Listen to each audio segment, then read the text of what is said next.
Hello, everybody. How are we doing? Hi. We've got a fun Wanderstop day today because I think today is the day that we finish Wanderstop. I think. We'll find out. Hi, how is everybody? I hope you all had a good weekend. I had a fun time streaming for a bit on Saturday. That was nice. It was nice to just play almost 4 hours of Wanderstop on Saturday. It was really good. I really enjoyed it. It was a nice way to spend my weekend. I had a really nice weekend, actually. But how is everybody? Hi. Hi, Pat. Got those cat treats in today nice and early. Hi, Nevik. How y'all doing? I decided today was the day because for the past couple of streams, I did a fun rainbow look for Pride. I did a trans Pride thing. So now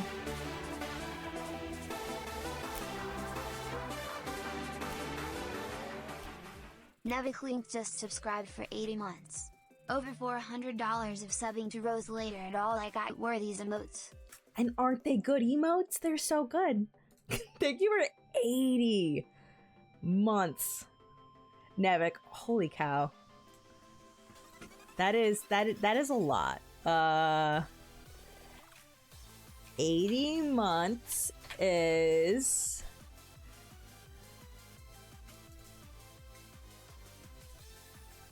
da da da da da da. Wait, that's really funny. Is it really 6.66 years?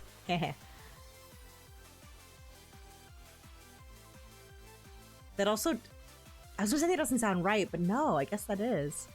6.66 months. Thank you so much, Nevik. Heck yeah. Sam, hi, see you. Thanks for chilling. Yeah, today I think I might finish Wanderstop, so I want to get going pretty quickly.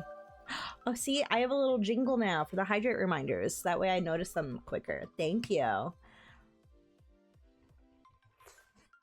Got little hydrate redemption alerts now. So that it can also hopefully remind you all to have some water.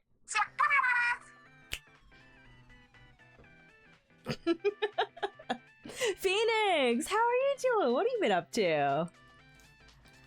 So, right before I started stream, Coco was chilling on the bed. So, I'm wondering if he's going to come running when he realizes that there are treats.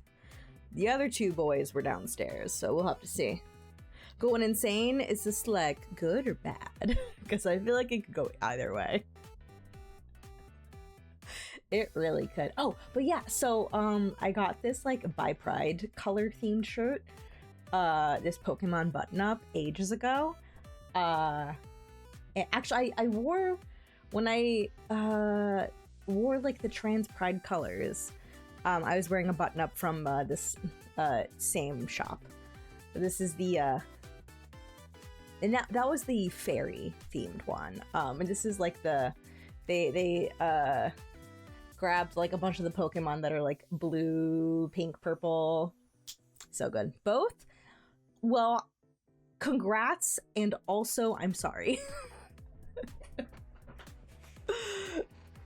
All right, kitty cat time.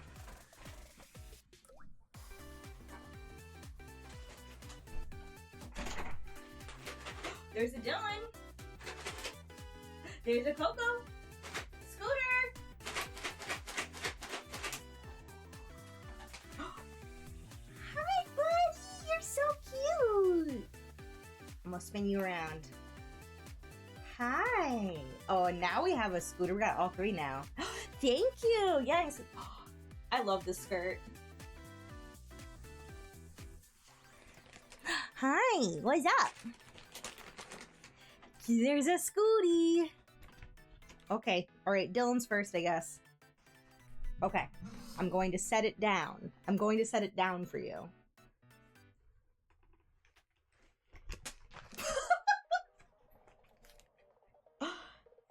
Meow. Hi, Coco. Hi, baby. Yeah.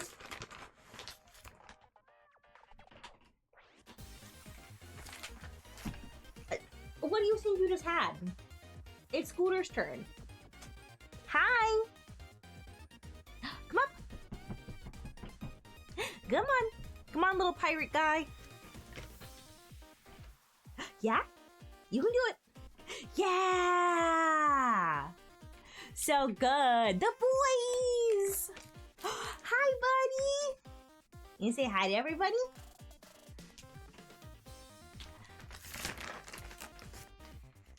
Hi there.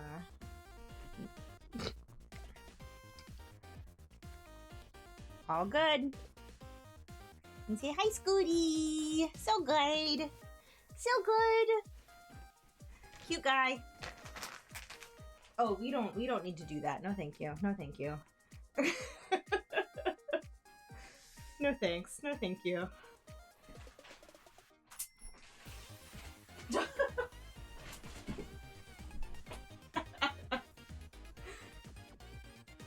Yeah, I don't think Dylan wanted his butt sniffed. Alright, are you gonna hang out? Joe Nevik! Oops, hand slipped.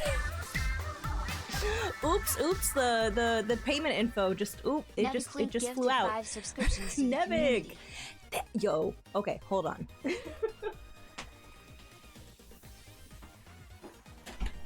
Oh, you're saying? Okay.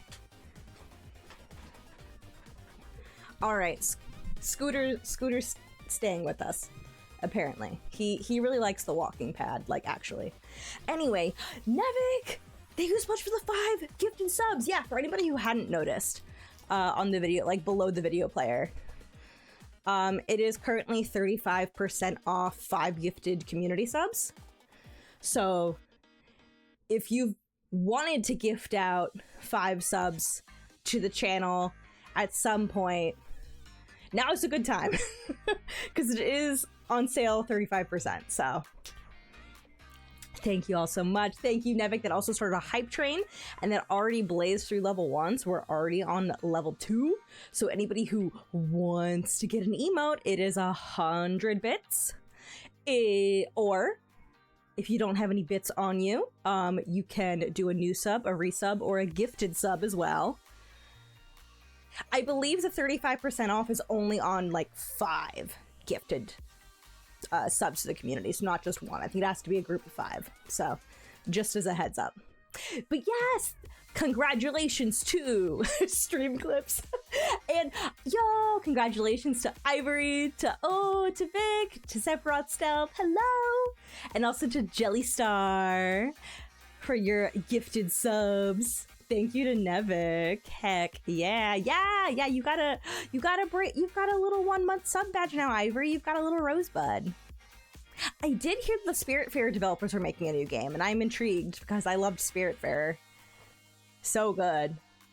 But yeah, so we're about halfway through the hype train. So if you want any of the permanent emotes that are part of the Twitch hype train currently, we have already cleared level 1, so all you gotta do, minimum, the smallest amount of money to spend is 100 bits, and that'll get you one. So 100 bits, so about $5 or $5, about $1. I was like, oh, 5 gift subs, yeah. Yeah, 5 gifted subs, Scallops. Thank you, Nevik. Oh, Scooter's left. Oh, he's at the door. All right, I'm gonna let him out real quick. Bye, bye, Scooter. Bye. You wanna say bye? He's like, no, I want to get out.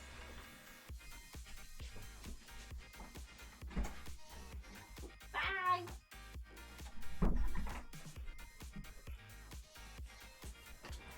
That buddy, he's so good. Heck yeah.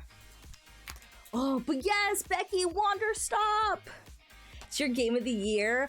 I've really, really enjoyed it. I did a bunch of gardening earlier. If you saw me on Discord, if it was like, oh, where's the battle? Playing Wanderstop. I was just making things pretty. I was just making things pretty because a bunch of the plants are very, very, very pretty. So. I'm gonna go start up Wanderstop right now.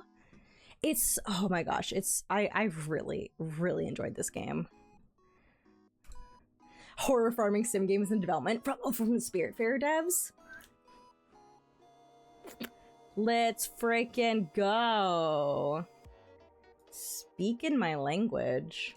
Oh no, by a different group still. That is still speaking my language. That's still very awesome.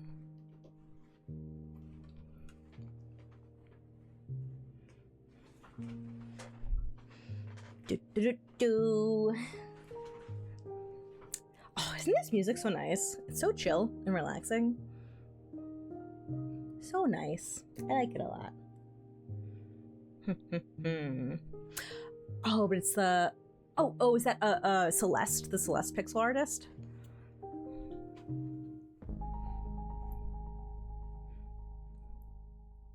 I love Celeste.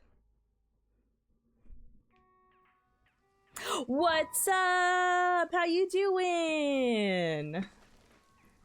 Okay, wait. I want to see. What did I get?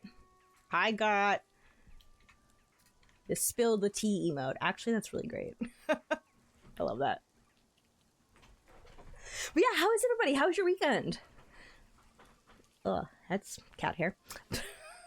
So I was here on Saturday streaming this game, but on Sunday,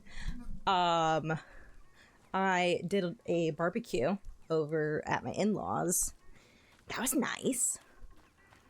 Maybe your crush a guitar lesson today. Oh, that's so awesome. I hope it went well. Doing some Splatoon before heading out to Nintendo Switch Sports, making a simple marble race match really nice. Oh, speaking of Nintendo, I did, if y'all missed it, I did finally get the email with the link from my Nintendo to go buy a Switch 2. So I put in my order for Nintendo Switch 2, Mario Kart World, and the Switch 2 Pro controller, because I hear that the gyroscope feels much more responsive. So obviously I would like that for Splatoon. So I will let you all know when it arrives. It might not arrive for like another week, but it is on the way. So yes, where we left off, Nana has reappeared, my love. And we also have a new character, a young girl named Monster. Or at least that's the name she gave us. First she said her name was Poop. And then she said to call her Monster. So, really, really great. That's where we're at right now. There's Monster. So yeah, Nana wants us to very, very specific coffee order. Nana was over the moon when she realized coffee beans have now appeared here ever since she was here last, because she loves coffee. She does not like tea. Monster just wants something gross. So we'll see about that. Monster, I love her so much. You work in retail for a huge tech shop. Got the Switch 2 Mario Kart version with the Pro controller for $450. It was awesome. Oh yeah, that is really awesome. Because I got it for $500 US. Oh, you love your Switch 2? Yeah, so big one that's not defective like mine. Oh, the right Joy-Con B button doesn't work unless pressed really hard. Oh no, I don't use the Joy-Cons nearly as much as the Pro controllers, but I will keep an eye out for that. I'll keep an eye out. But yeah, that's where we're at. I dropped off a couple lost parcels in the mail, so I don't know if this is one of them. No, it's the book club. Howdy, book lovers. It's Book by Mail Club again. Wowee, that analysis of the Dirk Warhard franchise was a real bummer, wasn't it? No, I actually really liked it. I didn't know all of that, and frankly, I didn't need to. Tell you what, let's ignore all of that dreary nonsense and just enjoy a good old-fashioned Dirk Warhard novel. This one is called Bullets Forever, and I can't wait to find out who Dirk Warhard kills this time. Yours in literature, Book by Mail Club. Well, I'm glad we got to have one more Dirk Warhard novel. Dirk Warhard! Okay, so wait, this one is Bullets Forever. Was that mentioned in the analysis from last time? Do I still have it? Which book was it? That's the economics book. I think that was the Dirk Warhard novel. That's a Dirk Warhard novel. Yeah, that's fastest bullet alive.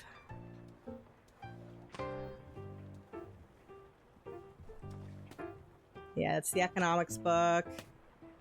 Oh no, this is the critical theory one. Okay. So what? The other book... We just got Bullets Forever.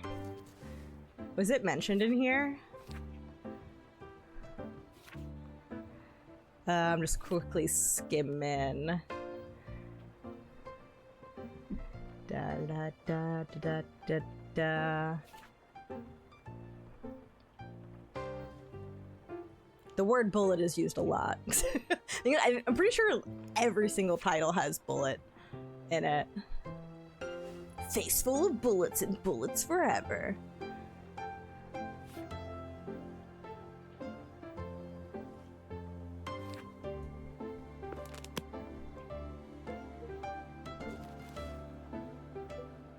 So yeah, that Bullets Forever. So this was... Warheart's genes literally resist the transformation, rearranging themselves back into their natural configuration just moments after the procedure is complete. This is a recurring theme in subsequent books such as Face Full of Bullets and Bullets Forever, wherein the villains become focused less on personal gain and more on simply trying to change Warheart. This was about how Dirk Warheart does not change. You see how this is thematically relevant with Alta, who has been having a very hard time changing.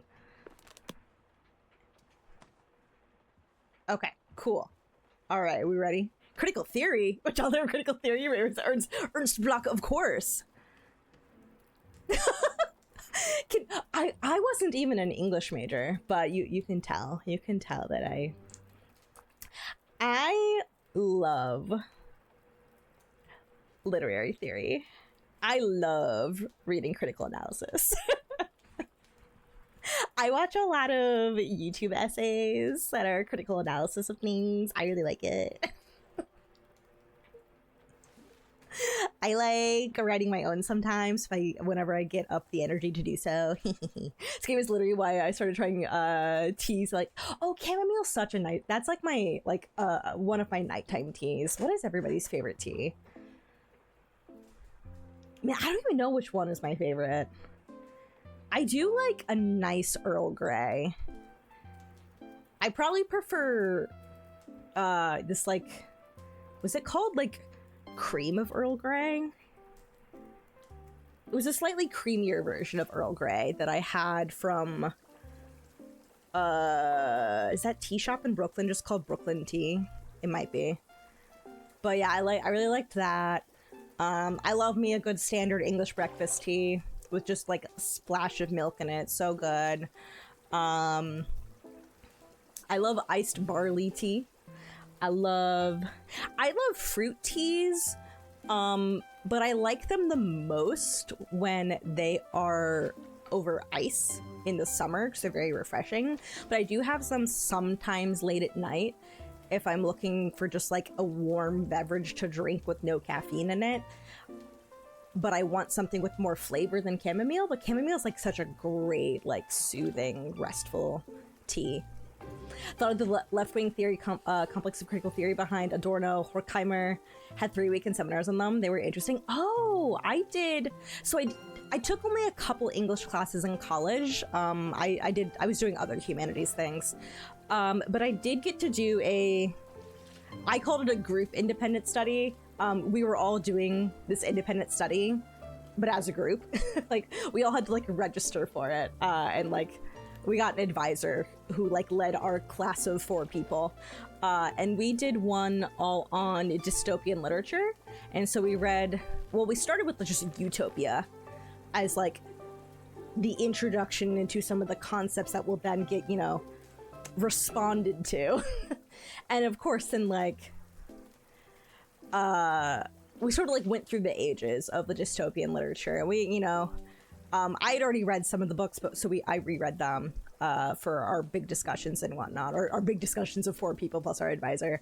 I really enjoyed that class. I love dystopian literature, and I love, like, analyzing dystopian literature from, like, how the authors were responding to the time that they're in. I was super into George Orwell and George Orwell's response to the rise of fascism in Spain, in Germany, in the USSR. huge fan of Orwell's work. Big fan. All right, are we ready? Are we ready for book club? Bullets Forever, a Dirk Warhard novel. It had happened. The unthinkable had happened. Dirk Warhard was dead. How had such a tragedy come to pass? It all began exactly 2 weeks prior. Dirk Warhard had just successfully concluded a top-secret mission to eliminate the world's #1 terrorist, Richard McElevator. Technically, every mission Dirk Warhard engaged in was top secret.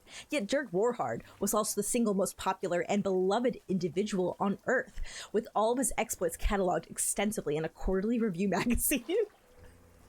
The quarterly review magazine, Warhard Weekly, also included supplementary materials such as fashion model foldouts of Dirk Warhard, and reader quizzes like, where would Dirk Warhard punch you to kill you instantly? Readers of the latest Warhard Weekly would learn of how Dirk Warhard had defeated the world's #1 terrorist, Richard McElevator, in a thrilling high-speed boat fight. The fight didn't actually take place on a boat, more so it featured Dirk Warhard literally lifting a boat out of the water and smashing Richard McElevator to death with it. Dirk Warhard had never killed a criminal with a boat before, and the sheer thrill of it blew his mind. Dirk salute! Who doesn't love Dirk Warhard? Orwell's really good, but funny. Orwell's books have been criticized in America for being socialist and banned in the USSR for being anti-socialist. I know. Yeah, well, I get annoyed as an American whenever people, generally conservatives, say that something is Orwellian or like it's out of 1984 in terms of like, oh, the woke leftists are like not letting you say certain things. Gosh, what is this? Double speak from 1984? And I'm like, no, it's not. I have read 1984 half a dozen times and taken extensive notes on it. Please believe me when I tell you that it is not that. It's so annoying. And because so many people, like, whenever I hear 1984 mentioned in public or on TV, it just naturally cringe because I know it's gonna be a bad take. And I'm just like, no, please don't. You can't do this to me. No, not after all of the essays I've read by Orwell and all of like the research that I did on him. You can't do this to me. Respect? Yeah, only Big Brother would make you respect people. I hate it. It makes me die. Whenever anybody's like, gosh, that's so Orwellian. And I'm like, you do not even know what that means. Ooh. Okay, Dirk Warhard. In fact, days later, he was still riding a breathtaking high. Yet by the weekend, his adrenaline had cooled off, and the reality began to sink in that it was an experience he'd never again get to relive. After all, Richard McElevator had been the world's #1 terrorist. They're trying to cancel Dirk Warhard! The next best thing Dirk Warhard could accomplish at this point would be to crush the world's #2 terrorist with a boat. And that just didn't light any sort of fire in his soul. For days, he languished in a cruel depression, tortured by the joys of a life he'd never get to relive. And at last, after 2 full weeks of despair, Dirk Warhard arrived at an ingenious realization. If he were to die, then he would be able to travel to the afterlife, where he could once again defeat the world's #1 terrorist, Richard McElevator, in a high-speed afterlife boat battle. Thus, Dirk Warhard set out on a high-stakes, life-threatening mission to die. This effort proved more difficult than expected.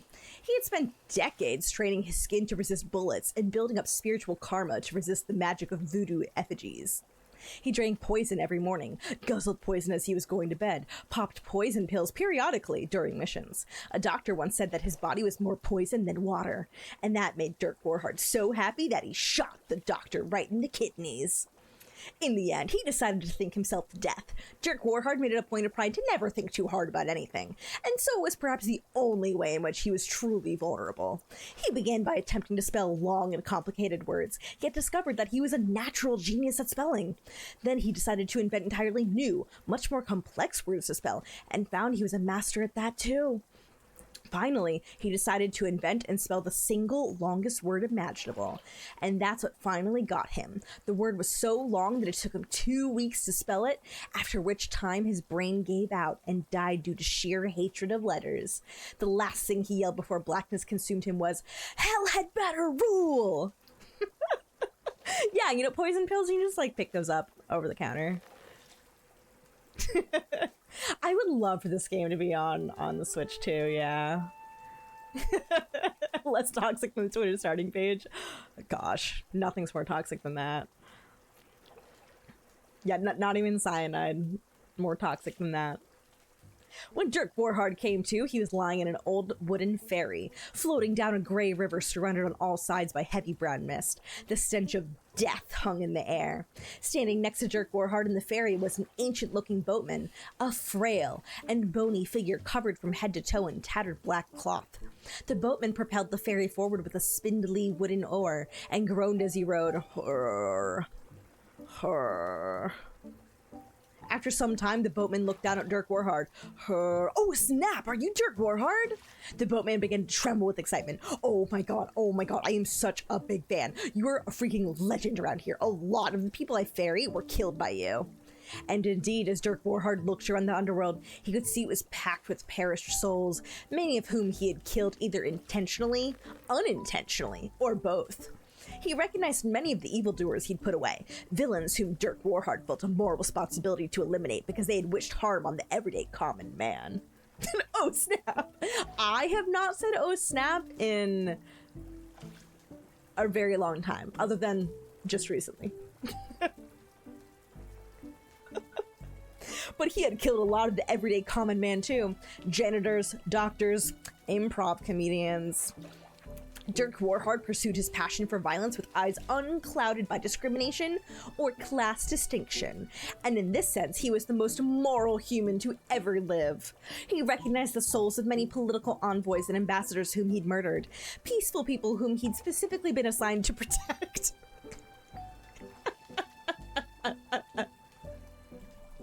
A small voice in the back of his head wondered why he kept getting assigned to protect peaceful political envoys, but he easily crushed the doubts with his unstoppable mind. Another victory for freedom of thought. Nothing Orwellian here. I love it, or both. Intentionally, unintentionally, or maybe both. Maybe. Oh, just not in on the slang, not your native language. I would say that it is slang that is kind of dated now. You don't really hear oh snap a whole bunch anymore. I would almost say that was maybe, I think it was more of a thing in like the 90s and even maybe a part of the 2000s. But I have not heard it in a very long time. Sorry, for whatever reason, my Discord has not been going into streamer mode automatically, and then I don't remember until I hear the Discord ping. So yeah, that Discord ping from earlier, that was me. That was my ping. Okay, streamer mode's on now. Dirk Warhard took some photos with the boatman and signed his copy of Warhard Weekly, and then the two of them proceeded down the river. As they went, still more recognizable faces of people he'd eliminated passed by. Many of the handlers who'd been assigned to him on missions, lovers of all shapes and sizes, cashiers who'd accidentally gave him too much change back, driving instructors administering his driver's license exams. Dirk Warhard had tried to get his driver's license many times over the years, but his driving was so precise and so extreme that every driving instructor who'd ever ridden in a car with him had spontaneously exploded from the thrill of it. His lack of a proper driver's license continued to be a point of friction between him and his agency. No way. Yeah, I would say no way is more generally applicable. Neato Burrito, Wacko Taco? I have never heard those. At last, they passed by the face Dirk Warhard had been searching for all along. Richard McElevator, the world's #1 terrorist. Look at him standing over there, so smug and secure, thinking he's safe just because he's dead. Dirk Warhard boiled over with rage. He leapt from the ferry, then in midair he grabbed the ferry out of the water and smashed it down upon Richard McElevator's head. The ferry splintered into 1,000 pieces, and Richard McElevator, the world's #1 terrorist, was eradicated completely from all planes of existence. The boatman, who'd been thrown from the ferry when this happened, began hooting and hollering and pumping his fist. Yes, bro, yes! Just like that! That's how we do it in this house! Yeah, I love that they're just like, Dirk Warhard, no, we will use as few pronouns as possible. We will just use his full name constantly. And for his part, Dirk Warhard felt the same rush of pure bliss that he'd felt during his previous boat kill, the same joy filling his soul completely from within, and he knew that the adventure had all been worth it. Until a figure of pure light emerged from the heavy mist. This being was impossible to describe. It felt to Dirk Warhard like a figure from a dream he'd forgotten from long ago.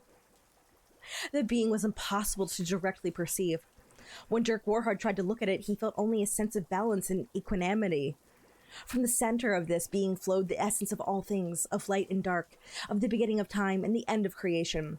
This being both existed and did not exist. And when it spoke without speaking. Dirk Warhard, said the being of light, you have come to the land of the perished, and you have destroyed a soul. You have eradicated life, not just from the mortal plane, but from all existence. The guy who would write onto the Dirk Warhard wouldn't use pronouns, but actually mean it, yes. Dirk Warhard's pronoun is Dirk Warhard. Dirk/Warhard, yeah. The being floated in all directions simultaneously, illuminating the landscape. All things are bound by eternity. Even in this place, life is merely exchanged in a continual transfer of energy. It is this perpetual movement of life, its ebb and flow, which gives rise to consciousness. Your own consciousness depends on this life energy. To destroy it is to threaten existence itself. Now the being of light coalesced into a single form and stood before Dirk Warhard. Come, Dirk Warhard, I extend to you my friendship and my knowledge. Your power is so immense, I ask you to employ it in the pursuit of true compassion towards others. For there is no power so great as that which stems from a place of genuine love. I wish this for you. Let us walk together, and I will show you the balanced nature of eternity. I will grant you insight into the compassion which binds our... But the being of light was cut short, because Dirk Warhard had punched it directly in the groin. This was a shock to the being, because it didn't even know how it had a groin. How is this possible? It said. I am the infinite. I have no body parts. I am not... Dirk Warhard punched it again, square in the nuts. The being of light doubled over in the most extreme pain it had ever felt. How? This isn't possible. Now Dirk Warhard throat chopped the being of light. It gasped and sputtered for air. I don't breathe. How? Dirk Warhard clambered up on the being's shoulders, put an arm around its neck in a headlock, and slowly twisted. Send me back to the world of the living, he screamed. Send me back or I twist until you snap like a twig. He applied even more pressure. Dirk Warhard has no shell.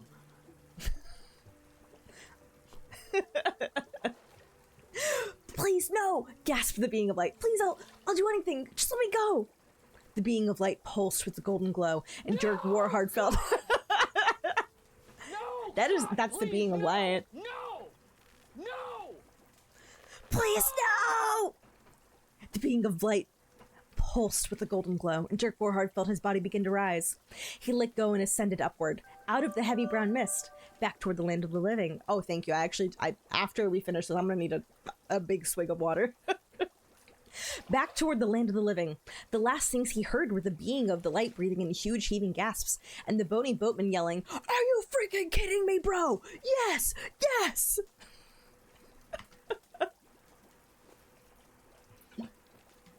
Oh! Yeah, it's my reminder to you all to also have some water. When Dirk Warhard returned to his body, he discovered that the adventure had given him a new perspective on life.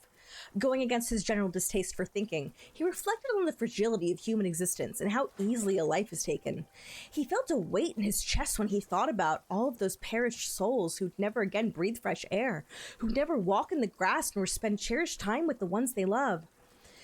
And so, with this new outlook on mortality, Dirk Warhard decided that he would live forever. After all, he'd already been to the afterlife once, and to be honest, it kinda sucked, so he'd rather not go back again. This was a huge relief to decide, because it solved a lot of problems, and he felt the weight in his chest lift completely. With another successful mission behind him, he sat down to begin describing his new perspective on life and mortality for his column in Warhard Weekly. He was also the editor-in-chief of Warhard Weekly, so he'd have to be up all night editing and revising his own writing, not to mention inventing a whole new host of complex words. But that was just the way he liked it. He grinned. God damn, it's good to be alive. It was just another typical day for Dirk Warhard.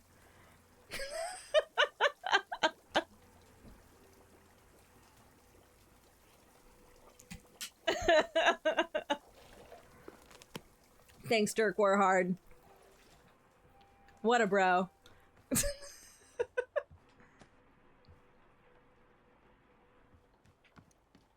What a bro.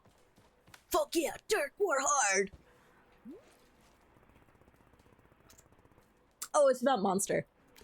Apparently the kid is drawing weird pictures on the floor of the shop now. Is that okay? Burrow feels this is a moment for Miss Alta to make an authoritative decision. Oh god, I hate those. What do you say? Is drawing on the floors of the shop permitted? I don't know, chat. What should we say? Like I just said, I don't like making decisions. I don't like being a source of authority. All right, Nevik says yes. Should we let people draw on the floors? What if I'm like, what if Monster is the only one who's allowed to draw on the floor? Let Monster cook. Let Monster make art. All right, so it shall be. She is a queen. I love Monster. So it is decided. A stunning triumph of managerial decision-making from shop director Alta. Drawings from wall to wall, it is being the dawn of a new era for Wanderstop. Aren't you worried about another situation like when you left out colored markers for people? Ah, yes. You remember well. I'll tell you what. If the drawings become too unruly, you can simply sweep them away with your broom. Oh. I will leave it to your discretion, shop director Alta. Boro's so good. But yeah, so here's our first drawing. Truly the work of an artistic genius. Truly. Okay, so for our queen Monster, she wants something gross. I don't know if we should just throw in a ton of different things until it looks nasty. I don't think any of these are like, yeah, this tastes disgusting. Dirk Warhard, yes. Yes. But we can't put the actual book in because that would be, no, that would make it way too good. Would no longer cease to be gross. You have a little canvas in your hallway where people come to visit sign. Oh, and people get to scribble on the floor. But if you didn't, Brian, if you weren't renting, already said goodbye to the expectations of home ownership. Oh, that's, yeah. I love like little public art murals or like places for people to write stuff. At MagFest this past year, they put up a bunch of like spots with just like a big like blank sign, just like a big sheet of paper. And like there were markers there for people to like draw and write things. Obviously, you know, it was like, well, you know, if you write something or draw something that is, you know, inappropriate, they will take it down. But they would like replace it over the course of the day with like new sheets of paper because it fills up fast. Oh, it was so cool. Like people wrote like goofy memes. And there were also some really, really cute drawings that people made. No, I wasn't at that. No. I love the music too. Especially like For this section, it's all been so light and joyful. I love it. All right.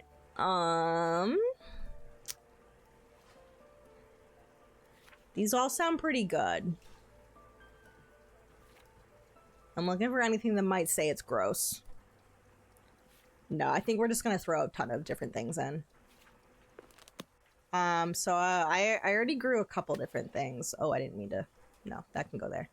We got one of those. We got one of those. I could grow a couple more hybrids. Oh gosh, there's another letter. Oh, to the person who has mailed oh so many packages. Detective Greyline here. Well, if it isn't my old rival. Yes, for a time you thought you had bested me with your admittedly very impressive ability to turn up critical evidence at a moment's notice. But it is I who is getting the last laugh. You see, your latest package contained clear evidence that Mayor Crimson had for years been conducting underhanded deals with corporate magnates to ensure the downfall of our city's detectives, so as to allow these leaders of industry to bring corporate presence into town while conducting business in unscrupulous and illegal ways that would have been difficult for detectives like me to unearth, if the mayor's plan of suppressing all detective work had been successful. Therefore, Mayor Crimson has been deposed, and I have been elected to take his place. That's right, Mayor Greyline is on the job. You and I have had our differences. I can't say I respect your methods. My methods are literally just, I found this, it showed up, and I put it in the mailbox. But I'm grateful for this one last gesture on your part. Attached is a photo of me. Hang it somewhere special. Until next time. Oh my god. Wait. He looks cute. Oh, it's scored by C418. Oh, yeah. It's so pretty, too.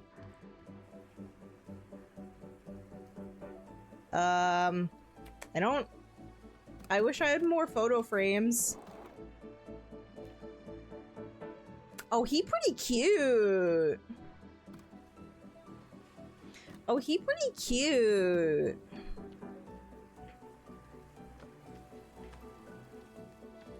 Heck yeah. Okay. Where do I want a large hybrid to be? I might just put it over here. Your favorite indie poster is probably Danny Baranowski. That name sounds familiar. What is Danny Baranowski scored or composed? Okay. I have already Whistleberry, Prison Pepper. Yeah, I have those already.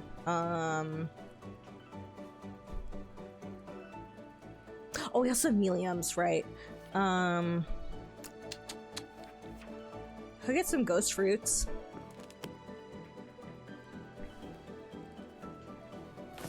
Also, just because I want some ghost fruit to make, like, pink drinks to feed the Pluffins to make them pink again.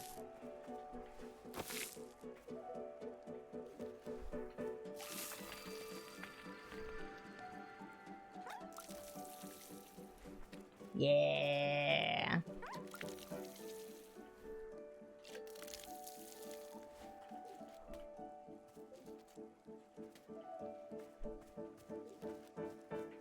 Okay, those two on me. Yeah, I think I've got a budget for it, so we can use these.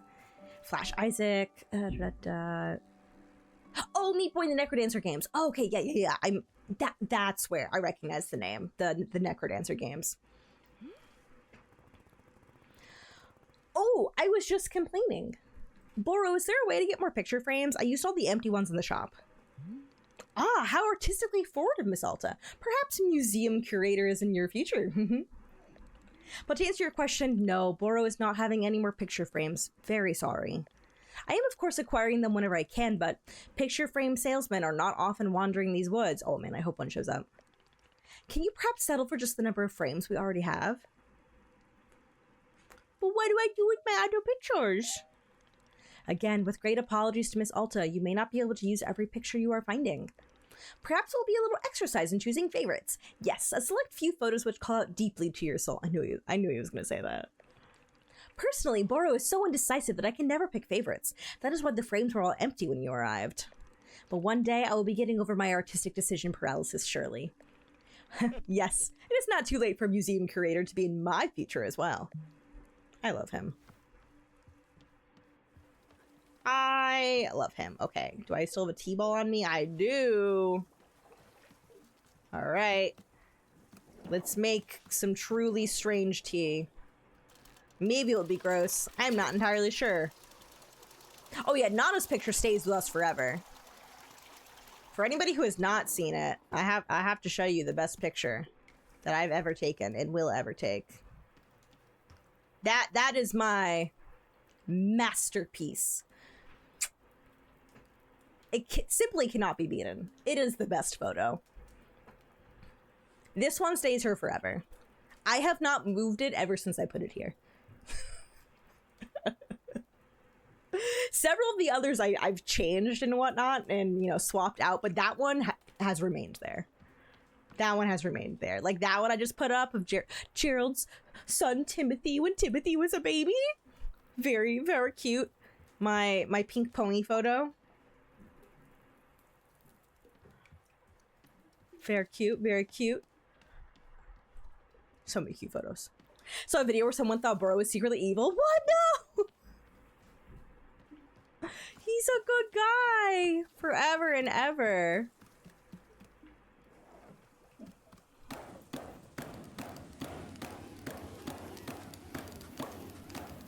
Making tea.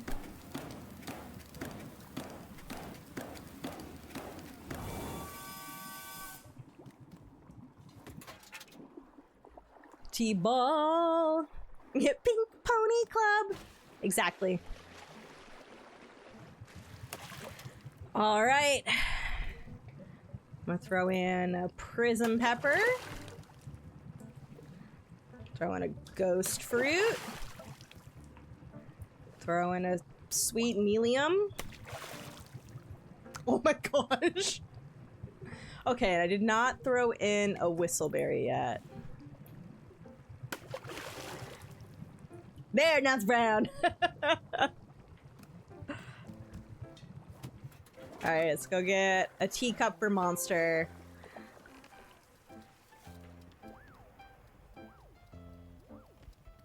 Yeah, this is a fun one.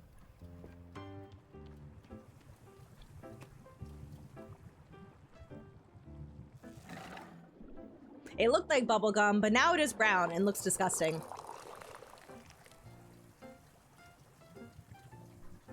Alright, where is she? Where's the little rascal? She's running all the way over there, oh my gosh.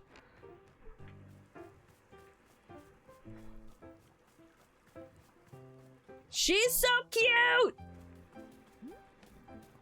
Here you go. Gross tea. A bunch of fruits.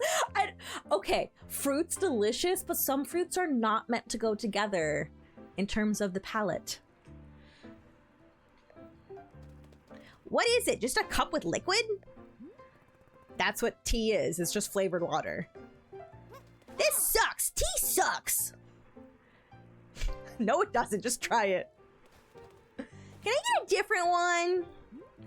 I worked hard making this for you. Just drink it. Nah, I gotta go do stuff. Bye. Okay, I kind of love her.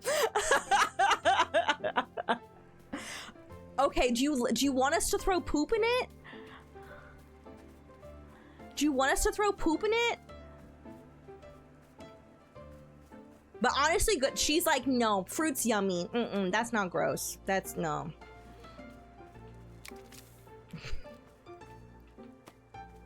You know, she's kind of got me there. She's so real. I love her. Oh, will Boro say something? Boro, do you want my tea? Do you want my tea? I'm gonna give it to a Pluffin. Hi, do you want that?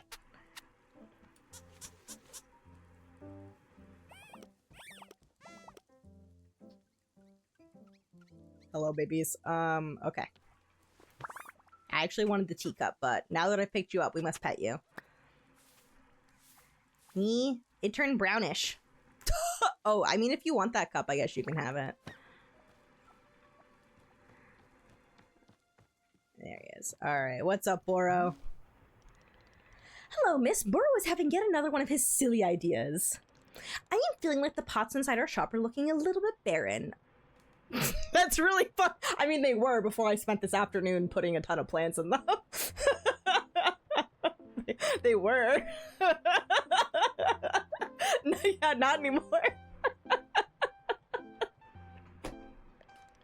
So I thought to ask if you'd care to fill them up with some plants. You did such a wonderful job before with the hanging pots. Wouldn't it be lovely to also fill the pots inside? I agree. That's why I did it. Lovely. Any plants should do the trick. I will let you decide which ones. You can just be filling the big stationary pots. No need to fill in the smaller ones, unless you really want to. While you are doing that, how about if I draw up a little picture for you? Boro is not much of an artist, it's true, but I am enjoying drawing from time to time. Once you've filled up our shop with lovely plants, come see me and I will give you whatever I've managed to draw. That's adorable. Yeah, Boro, my love, I have already put things in them. This one's my new favorite. I love that one. Like, they're not completely filled. I can finish filling them. Okay, now that you're here, I would like my... Thank you. Thank you, my love. I'm trying to drop you, and you do not want to be dropped. There you go.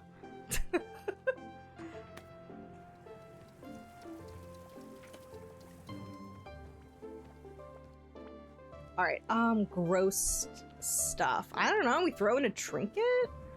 I don't know, what kind of gross? I don't know, make coffee's gross on its own.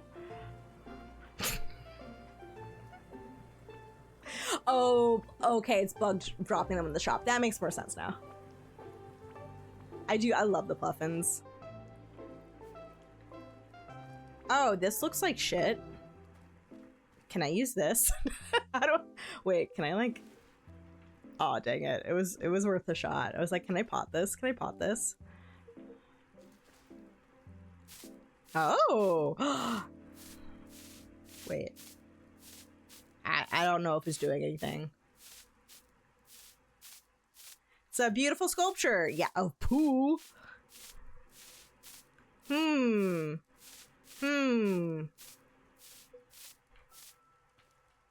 that's not what I wanted. Just... I want to use it to make her tea!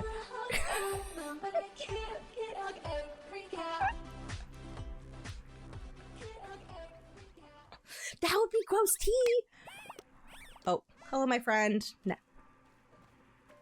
Well, sadly, we cannot use that for her tea. It is tragic. I'm just saying, I think it would... Check your orders in the book. Oh, wait, did it update? Oh, it went away. I still want to make tea with the poo. I completed it, but I still... Pat, I want to make poop tea. For her. She deserves it.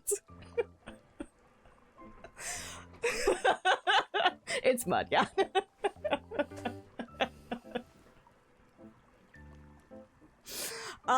Okay, so I think as you're about to start playing, they play for 3 minutes all at once to get them all out of the way. So I'm just gonna take a break when they start, and when I get back from it, we're gonna work on Nana's coffee request. And we'll also finish filling in the pots with plants and whatnot.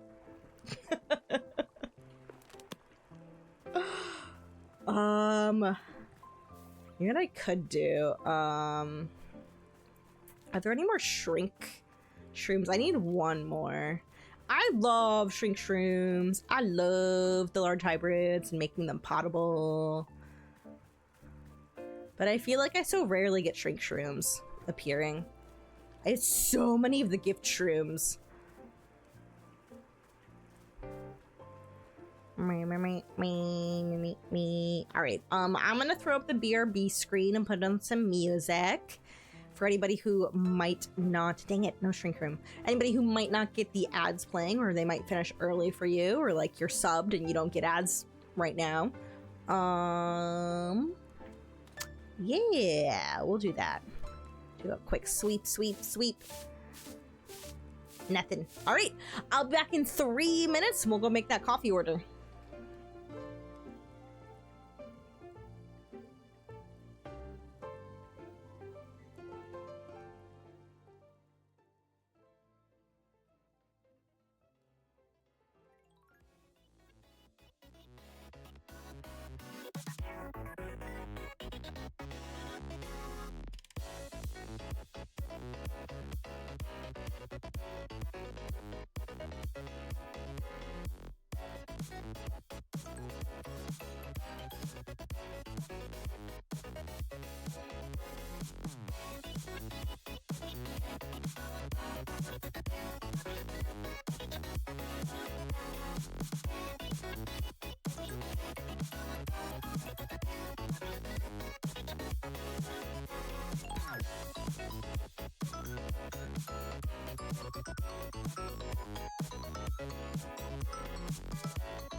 Ads are over, which means we're back. Are we ready for a difficult coffee order from Nana? I'm ready. I used to be a barista. I'm ready. My first time when I was a barista, I had to try a ton of espresso drinks. And like, I was not really a caffeine consumer at this point in college. Like, I would drink tea, but I never really had... I basically never had coffee at that point. And I had several espresso drinks, which are very sweet and tasty, but I had never consumed that much caffeine at once, and oh my gosh, my heart... it was beating fast. I was like, oh my gosh, is this what a heart attack feels like? Don't get that with coffee, or you don't get that with tea, or at least I haven't. All right. Whew, so we have complicated steps. Brew hot water with 2 coffee beans, pour that into a cup, not all the way. Make a second brew with warm water, not hot. And then we throw in some of the fruits and whatnot, and another coffee bean. I almost punched my water bottle. And then pour that on top of the first cup. Okay.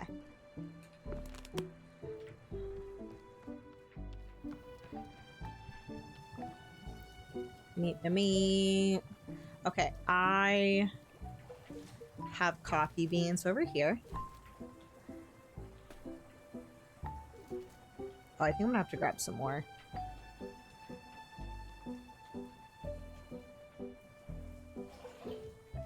Why can I not pick up that coffee bean? There we go.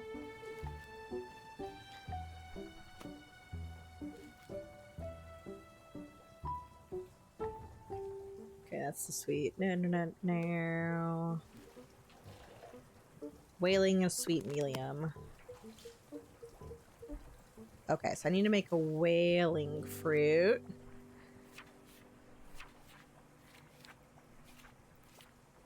That one's yellow, surrounded by pink.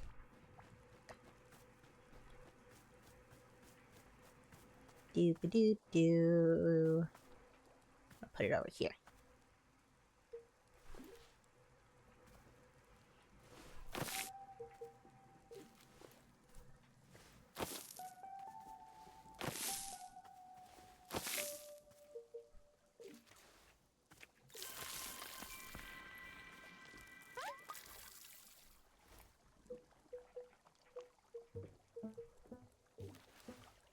I made one of these earlier, which I was like, wait, do I really not have any whaling fruit?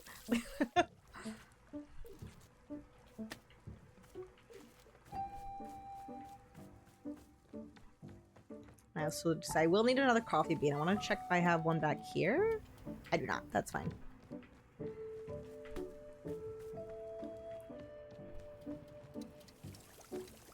Gonna get that one washed. I might as well grab a couple more just in case. And can I find a shrink shroom somewhere? Oh, I made this part pretty. So cute.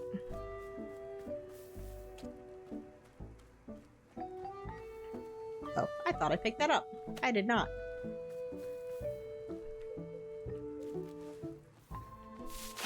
Oh, psh. Oh my god, I forgot that you could do that. There are no shrink shrooms!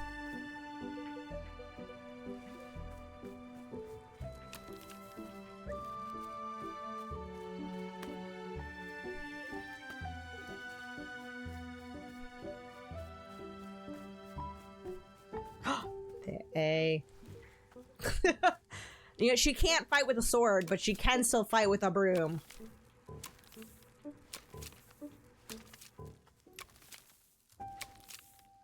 Oh, that's a fun cup.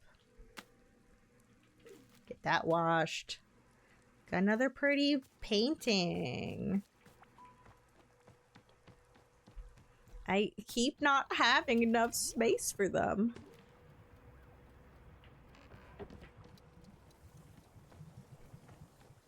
I'm running out of space for these.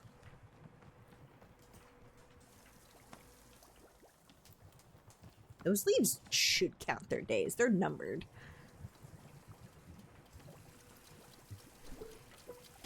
We'll wash that. And that one.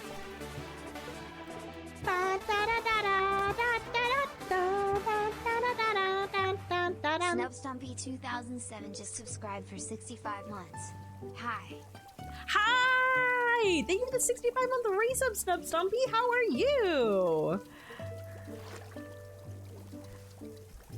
Oh, just made that one. Thank you so much for the resubs. How's life? What are you up to? Oh, I put away the whistleberries. I don't need those right now.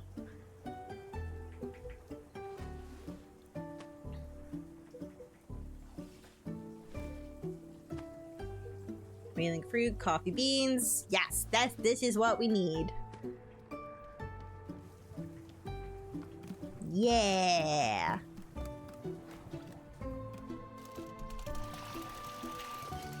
Let's make our coffee. Okay, so this one she wanted hot. That was way more than I needed to make. That's fine. I can give some to the Pluffins.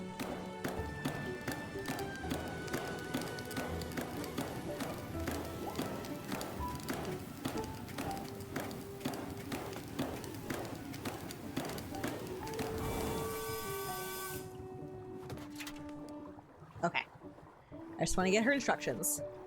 Woke up from a nap, mastering Unity the game engine. Yo, yeah, Unity's, I've heard, obnoxious. Healing from a hip flexor strain. Oh no, I hope that you're taking it easy. I'm doing really well. Things have been good. Hot water, 2 coffee beans. Okay. The water is hot.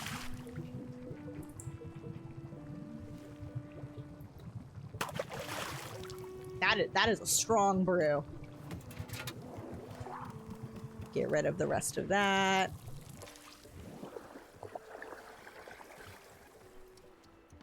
Get a big mug for her. Okay, so we only want to fill this up a little.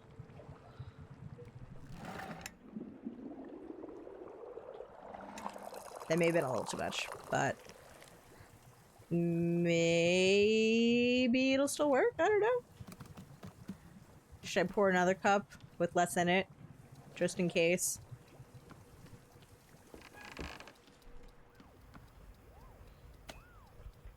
A little. I'm very good at overfilling it.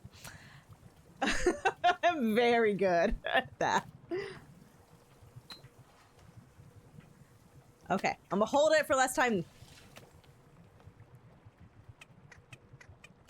Look how happy!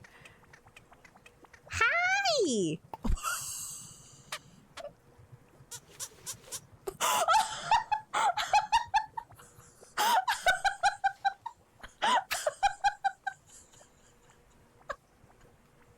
Okay, I'm glad you enjoyed it. Well, we're gonna pour some more anyway.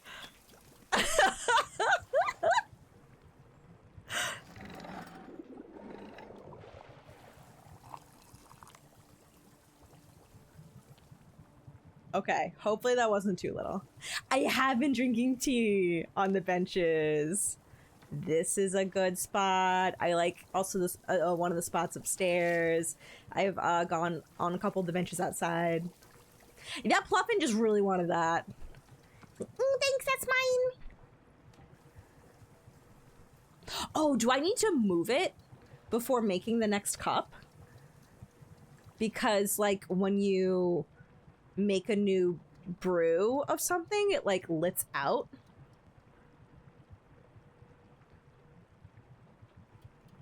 So do I need to move that? What if the Pluffin comes to drink it again? Do I have to, like, move it far away? Yeah, okay. I'm afraid to put it on the table again. Will it be safe over here? Are we safe? No Pluffin running in? I think we're safe.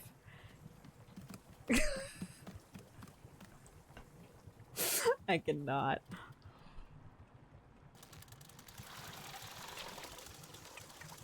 Ah!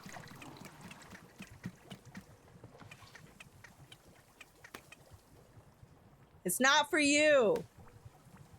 Fine. I'll just hold on to the cup. Oh, we'll replace it manually? That's actually a good idea.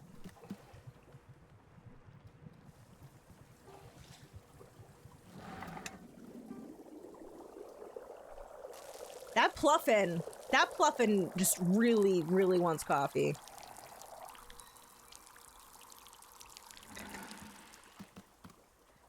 Oh, right, I can put this back down here. The Pluffin will not get it. My goodness. I think I may have instilled a coffee addiction in that Pluffin. Alright. Warm but not hot, wailing, sweet medium, 1 coffee bean. I believe I need to hold 1 more coffee bean on me. Boop.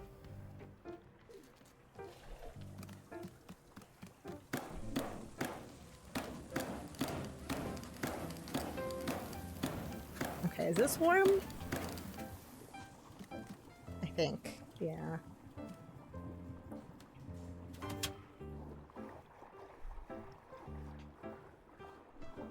Wailing, sweet medium, 1 coffee bean. Wailing, sweet medium, Coffee bean. Ooh, pretty.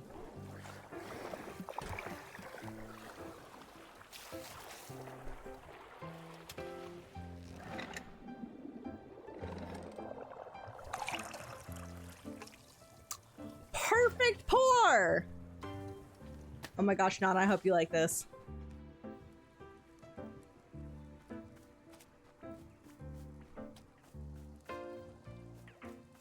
Coffee bean grew directly in front of her. Oh, no, I'm not trying to drink it. Here's your coffee. Hmm.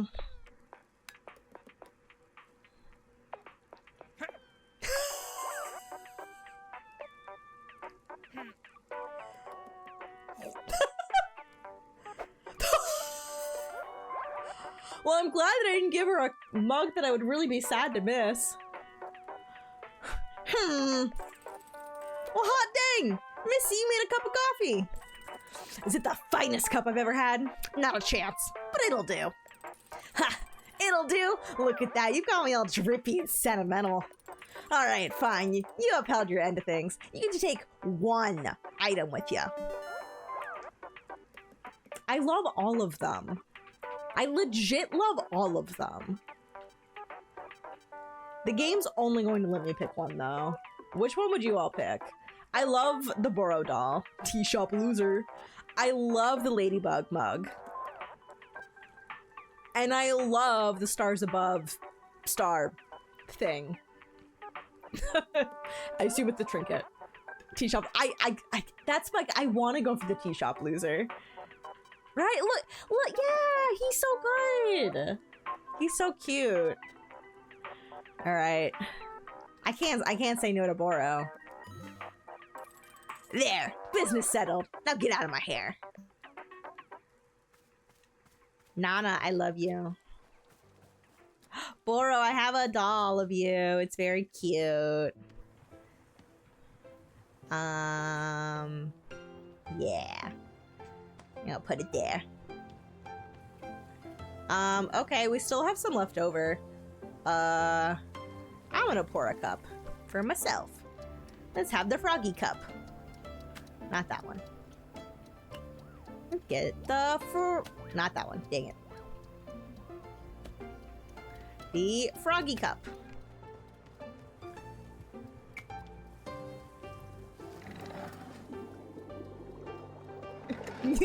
Thank you, Demic.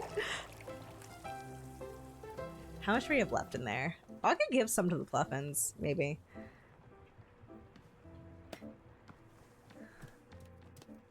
Monster, you're adorable.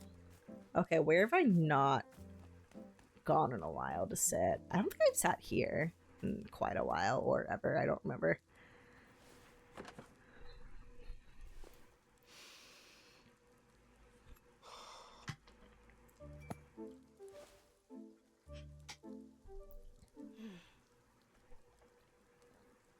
Coffee means early mornings, long days. I believe we've heard the spiel about coffee training. from her, but I'll let it play again for y'all. Flips a switch in me. Starts a motor running that can go for a long, long time. It doesn't make me better at my training. It just puts me into a headspace. I forget if we've gotten this. And yet, here I am. I think we have. I'm drinking coffee. And I just don't feel anything. I can't summon that fire.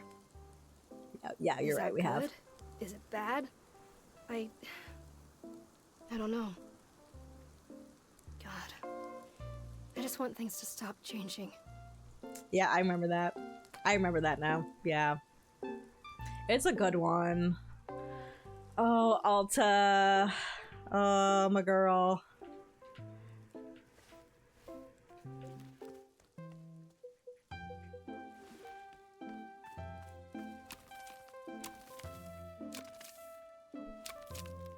I live in fear of one of these spawning as I cut it. Nope, no shrink shrooms. Where are my shrink shrooms? Why do they never want to appear?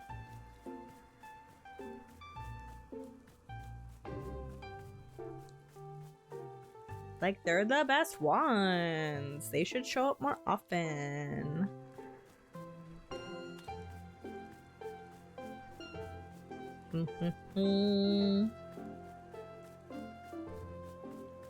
None there. None there.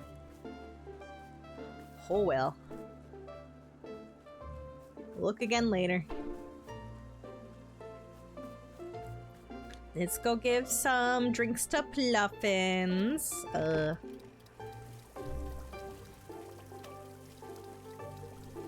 that's a pot. That's a teacup.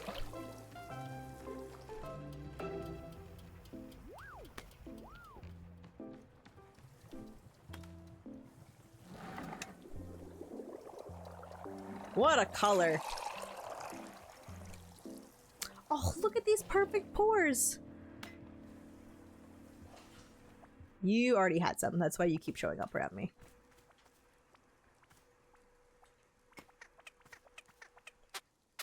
They're so cute. Happy. Ooh, so pretty. So pretty. Let's see how much is left in there. Oh, we can make more. Go, my Pluffins. I love them. They're so cute.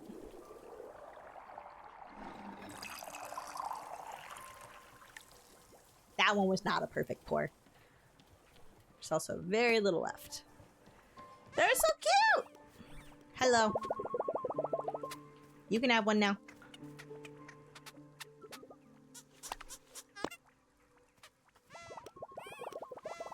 You're a cutie. Oh, I mean, I guess you can have that mug if you want it, my friend. Okay, I'm just gonna empty that. Let's see. Do we have any new... Yeah! Nana! What can I get for you, queen? Hey, you there. Come here. Hello, customer of Wanderstop. How may I help you today? Oh, cut the crap. I don't need your sass. Look, over there. The child. The one behaving like a little gremlin. She knows. Where's his parents? I honestly don't know. I asked, but she wouldn't tell me. Kids off the leash, running around, causing havoc. Don't like it. That's it. That's all I had to say. Now get out of here. Bye, Nana! Wait, don't leave! Yes? Coffee. I need another coffee. The old girl's running dry here. Will you give me another item from your shop if I do? Another item? Come on, don't tell me you're just barging right into negotiations like that. Hasn't anyone ever taught you to haggle? This is basic stuff, kid. Ah, in fact... Here it is. Professor Currency's Guide to Economic Volume 6 covers haggling front to back. Study up, then do me a favor and don't waste my time from now on. Oh, and bring me that coffee. You bring me a coffee and maybe we'll assess the trading another item situation. Maybe. Possibly. I promise nothing. The last coffee you brought me was a little weak. Let's kick this one up a notch. You're gonna make a batch with 3 beans this time and pour it into a cup. Then make a second batch of warm water with whaling, 1 more coffee bean, and... Actually, get the millium out of there. I hate vanilla. Got no idea what I was thinking. Just put some cinnamon in there instead, you hear? Needs a bit of a kick. Then pour that baby on top of the 3-bean coffee. You got all that? Sheesh, I ought to just make the dang thing myself. You're lucky I'm so busy tending the stall. Well, stop talking to me and get the heck to it. Alright. Let's learn about haggling. The only haggling I know is Hagglefish Market. Welcome back, reader, to the thrilling world of economics. If you've read each volume, we have not, of my book series up until now, then you should already be comfortable with such topics as inflation, scarcity, counterfeit dollars, the Scrimmular effect, imaginary taxes versus actual taxes, and all 7 methods of exporting dairy. In this volume, however, we'll be focusing on one singular topic: haggling. Haggling is the great paradox of economics. If everything has a price, why should the price change via negotiation? In this sense, haggling is a sort of economic black magic, a forbidden art to be called upon only in the most dire of circumstances. In some countries, excessive use of haggling can lead to a drastic prison sentence. Of course, a person skilled in haggling can quite easily reduce the prison sentence down to practically nothing. When is it appropriate to haggle? There are 3 generally accepted circumstances in which price negotiation is called for. First, when a vendor has used cosmic witch energy to artificially raise the price of a product. Witches are widely known for being disdainful of the basic tenets of capitalism. Hell yeah! And will therefore lend their powers to unscrupulous vendors in an effort to offset the market.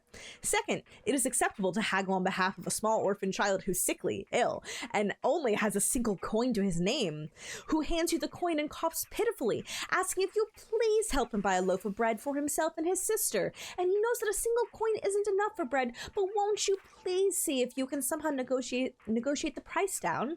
And finally, it is acceptable to barter within a government-approved 12-foot by 12-foot haggle zone if properly sanitized. That's Hagglefish Market. How does one go about haggling? For many centuries, the most common way to initiate a negotiation was by declaring the code phrase, "Good gravy with these spices, let's haggle these prices," which would then be responded to in the affirmative with, "I'm ready, I'm willing, I'll fight for each shillin'." However, starting in the plated era, customs began to shift in favor of more physically confrontational methods such as haggle slapping. Over time, haggle slapping waned in popularity due to government regulation, and more formalized combat handshake took its place. You are, of course, welcome to use a combination of these methods depending on local customs. So let's say the pre-haggling rites have been completed and the negotiation itself has begun. Now what? It's time to remember the number 1 rule of haggling. Always reject the first offer. Makes no difference what the content of the first offer is, even if you've been offered everything you're seeking plus another 25% on top. You turn it down. Be sure to couch your rejection in a pithy, condescending remark like, haha, okay, we've gotten all the pathetic joke offers out of our system, let's get down to business. The reason for this is simple. Haggling's all about establishing dominance. The person with the most confidence is always the one who wins the haggle, regardless of what the actual terms of the deal end up being. Haggle kissing? Yes. And the most important aspect of confidence is knowing that you could walk away at any time for any reason. You must be willing to burn everything you cherish to the ground at the drop of a hat simply to spite someone who is slightly more arrogant than you. For this reason, after you reject the first offer and your opponent makes a counter offer, the sensible thing to do is to strongly consider rejecting the second offer as well, regardless of the details. Many business people will flip a coin to decide whether to even consider the second offer or reject it outright. Of course, coin flips are well known for their better than average odds. Wait, they're 50-50. So you may wish to instead roll a series of weighted dice to create a higher likelihood of turning the offer down. If you've made it to the third offer, well done. You are now entering the vaunted master's inner circle of haggling. If up until this point the negotiation has been like a game of checkers, from here it becomes more like a game of 8-dimensional underwater chess played both forward and backwards, in time entirely within the mind of a genius 12-year-old who's simultaneously crushing the world's leading chess champion in a real-life chess game on top of a mountain. Solid 60-40? Mm-hmm. At this point, there are no hard and fast rules of haggling. You will only succeed on a combination of instinct, experience, and brutal intimidation. If there is one rule you remember, it should be this. Always be willing to walk away, at any time, for any reason. If your opponent comments on how fair and equitable this deal is, consider walking away simply to demonstrate superiority. Oh my gosh, these puffins. If he mentions how hard times have been for him, and what an incredible blessing this deal will be to get his family back on their feet, you should walk away simply to test the legitimacy of his "I have a family" story. And if he ever shows you pictures of his family, immediately excuse yourself so you can report him to the police for family-based fraud. Family-based fraud is the most morally detrimental to society of all crimes committed by man. This degenerate will spend the rest of his life behind bars. With this information, you should now have a firm grasp of the ins and outs of haggling. Continue to study and apply yourself through practice, and a complete mastery of price negotiation will be close at hand. I'll see you in the next volume of Professor Currency's Guide to Economics, where we'll review over 150 ways of identifying a family-based fraudster just by the look in his eyes. Well, I'm glad we've learned some things. I am going to grab more coffee beans to wash.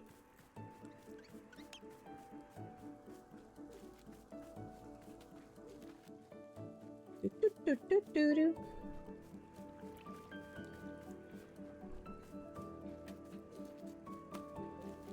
That's probably good for now. I'll grab one more. Are there shrink shrooms? Gosh, dang it. Oh, got a trinket. I want to put it here, actually. Cute. Yeah, I'm just gonna get so many coffee beans.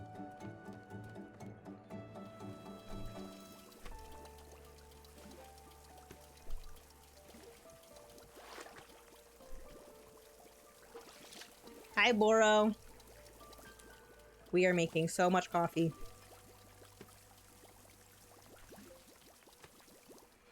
Okay. We need whaling, cinnamon.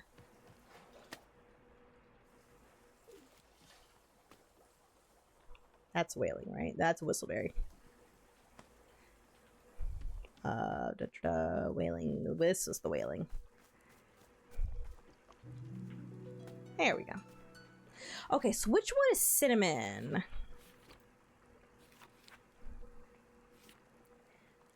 Do.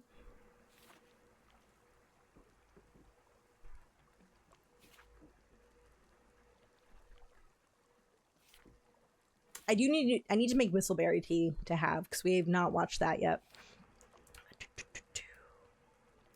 Cinnamon. Cinnamon.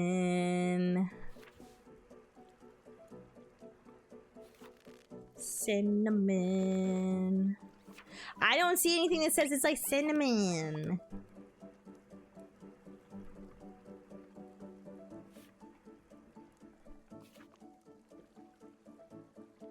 That's citrus and milk. That's ice cream. Really, your favorite flavor of ice cream. I don't know. Does she love cinnamon ice cream? That one's ginger and well-worn leather. Oh, wait, that's the whaling. Right, we're already putting that in. Blueberries, tasteless. Whistleberries are sweet and sugary. Pale melon. Oh, there's that's it. It's pale melon. I found it.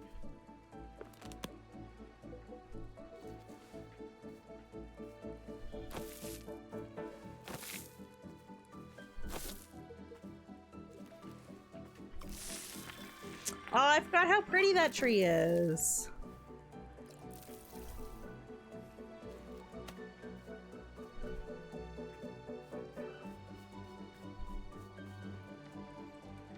So pretty. All right. So I believe we're going to need 4 coffee beans in total. Yep. 1. Wait, that's 2, 3, 4. I should actually clear out this area a little bit, though.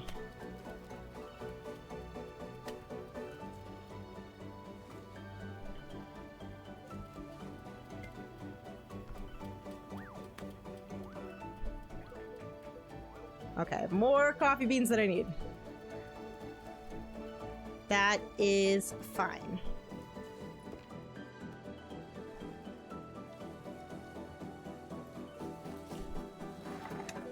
Okay, that's empty. Let's go. Yes, we start out with hot water again.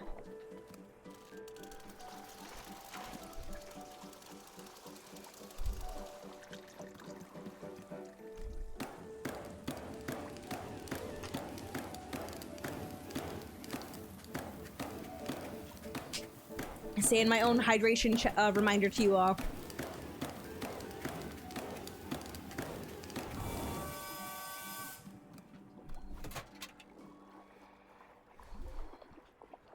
Three coffee beans. 1, 2, 3.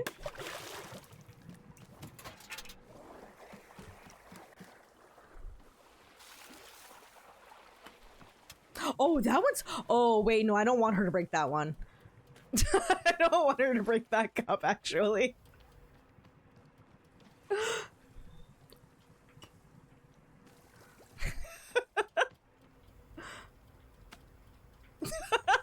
I don't want her to throw it.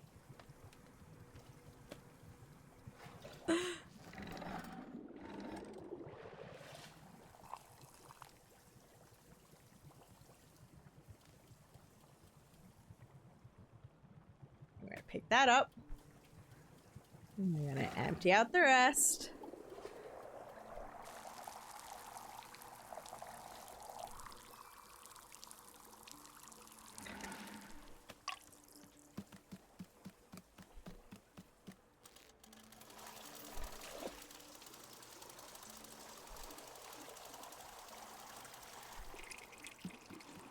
Alright, this one's warm.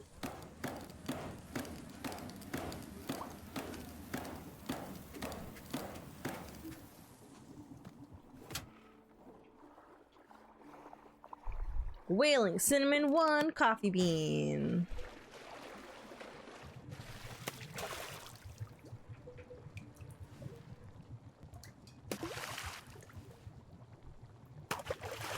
Oh, I didn't mean to do that. Well, that was an interesting bug interaction with the ladder.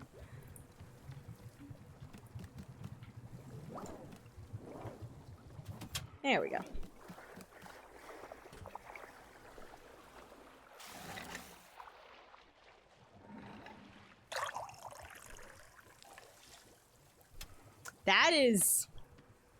That's a color.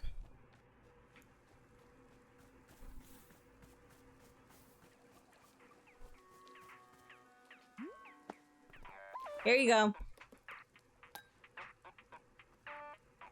Her tattoos are so cool.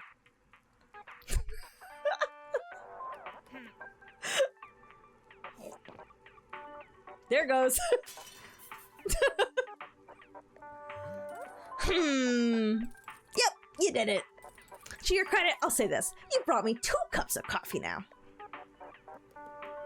Aw, that's so sweet of you to say. No, it isn't. It's the cold, objective truth. Still, you did bring me a second coffee. Fine, take something else off my hands, but only 1. No, we're not gonna haggle. Oh, that's cute! The ghost with the boombox photo, that's cute. Oh, that's cute too! That's so pretty!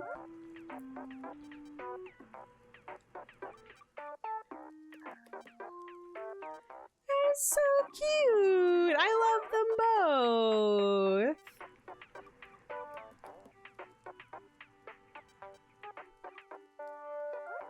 But I'm gonna take that one. Say, the kid over there. One whose parents are a mystery. What's her deal? What's she doing around here? No idea. She's just been running around, drawing on the walls, asking me questions. She calls herself Monster, but I don't know if that's her real name. Now listen to me. Kid like that, run around unsupervised, it's no good. Kids don't just automatically become healthy, well-rounded people like me. Takes work. They need coaching. They need direction. You hear what I'm saying? I'm hearing that Nana wants to adopt a child. What have you done for the kid, eh? What kind of direction are you giving her? I'm proudly letting her draw on the walls. That's your idea of proper role modeling? Listen up here. You're gonna ruin that kid with your hippie delusions. Gonna run her right into the ground. Forget about this ad hoc art class you're letting her host. Try giving her even an inkling of direction. You think a kid like that just figures it all out on her own? Hell no. Maybe you should look after her. Ha! Good deflection. Almost made me forget I'm contributing something to society.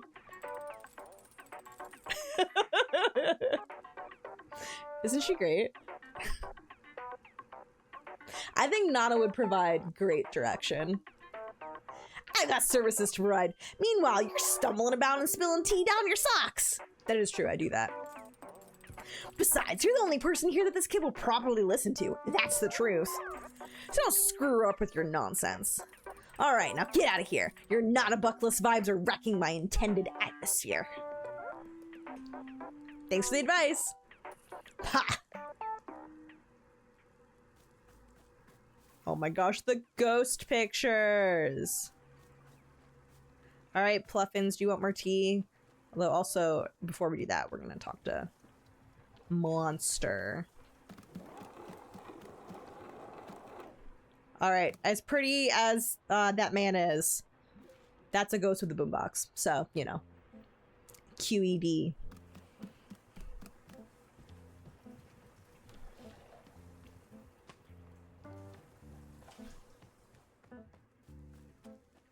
Monster! Hey, I got a question. If I find a thing and nobody else is using it, that means it's mine, right? Do I get to keep it? What exactly did you find? Come here, I'll show you. Is it something of mine? Okay, I think we're staying outside. She's such a little gremlin. Oh, is it my sword? Oh, it's my sword. It's true that I'm not using it right now. Is this the kind of direction that Nana was talking about? I let a child play with a sword. But I want to see her pick it up. Look, it's a cool sword. I found it, so I get to keep it, right? Well, that's actually my sword, so it already belongs to me. If it's yours, why was it sitting over here? Oh, well, it's a really strange reason. I don't know how to explain it. Tell me! Well... Oh, I'm a fighter, or I used to be a fighter. Ooh. I found this stop sign! I would happily give her that stop sign. It was Gerald's for a while. And he's he's happy at home with Timothy now, so... I'm gonna say I used to be a fighter. We're currently in our I don't know what I am. I'm Alta. This was the sword I used in combat. You were a fighter? Yep, 8 years professionally. Whoa, that's so cool! Where'd your sword come from? How'd you get it? I had it made for me by one of the truly great blacksmiths where I lived. I gave her endless instructions and specifications for how it should feel and what it should look like. When I held the finished work, I knew beyond a doubt that it would help me become a champion. Endless days I trained with only this sword over and over, learning its every subtlety. Years of practice, hundreds of fights, all using this sword. By the end, I felt complete and total mastery with it. This sword was made for me. I shaped myself around it. Whoa! Did you also wear this big stupid mask when you were fighting? No, the mask belongs to, someone else. Have you ever killed a person in a fight? I don't want to talk about that. But I want to know! I want to know everything about fighting. Is it fun to be in a real fight? Does it make you feel super, super cool? Monster, I don't do all this because it's cool or fun. Really? So why do you do it? Ooh, these are all different in like interesting ways. Because it challenges me in a way that I love. That's actually that's interesting. I think that's actually good. That's like people get into competitive stuff because they like challenge. And I'm good at it. I think also a lot of us tend to pursue things that we just, you know, come naturally or more naturally to us than other things. Or because you grow the most when you're facing danger. I don't like that one. I'm gonna go with the first. With a lot of skills, it's totally subjective as to how good you are compared to others. But combat is black and white. Either you overpower your opponent or they overpower you. That was not exactly what I was going for, but okay. So every time I defeat someone in combat, I know without question that I'm the one who worked harder. Okay, that was definitely not what I was going for. It's perfect crystal clarity. I did the work and you didn't. Is definitely not what I was going for. A lot of the things in this world are confusing, but this one thing isn't. It's incredible. Monsters having an epiphany. What? What's that look? It's still Alta in the game. I'm just letting y'all know I disagree with Alta. You are the coolest person ever! Really? I thought you said I was stupid and old. Yeah, that's because I didn't know you could fight. But now I know you're a fighter, a real one. That's so cool. Finally, a child's approval. Oh man, Jackie No Name would freak out if he knew I was hanging out with you. Let me have more tea. I want more tea. To drink or to abandon? Yeah! Listen, if you want tea, you should request a specific kind. What's your favorite taste or your favorite thing to eat?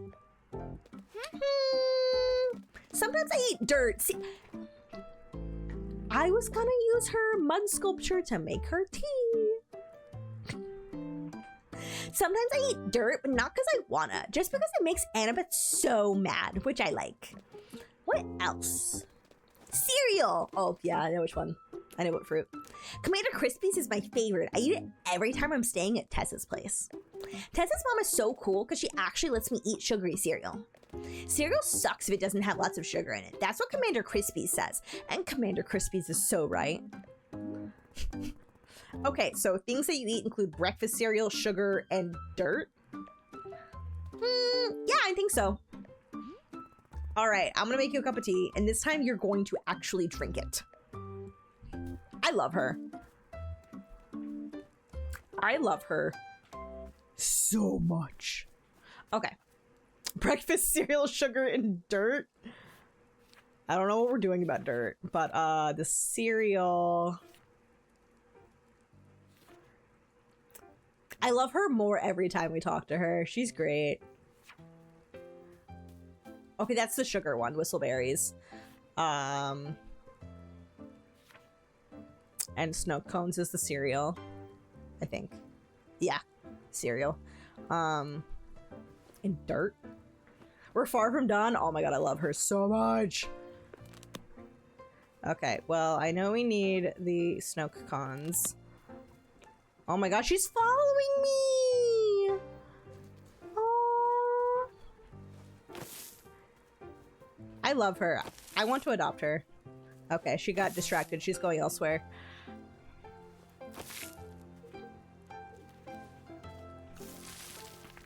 Like, she truly is written like such an, like, a believable child.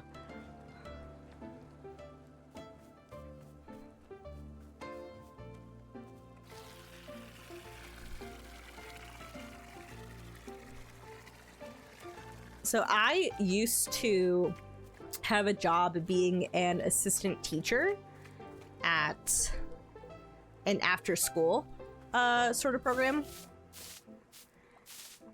And I worked with kids in kindergarten through 5th grade. So all elementary schoolers. And I was just really pleasantly surprised, but just like how much they would just talk. They would just like say what was on their mind. They were not like embarrassed about just saying what was on their brain. Like, several of them had not really, I don't want to say like they've never experienced like shame or embarrassment or anything like that, but it definitely seemed like that was not something that really like lived in them deeply, or at least with me, they would just like yap about anything. Some of them asked me really tough questions, and I'd be like, I don't know how to properly explain this without potentially annoying your parents. Yeah, I love her writing. Okay, so we have the snow cones. I have tea balls in the other room. We need whistleberries.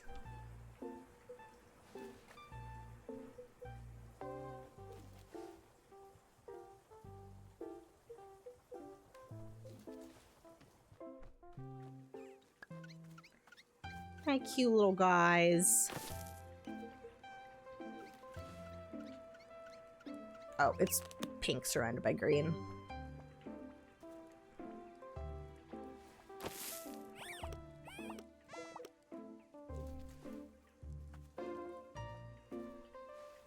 They're so cute! Hello, my little friends!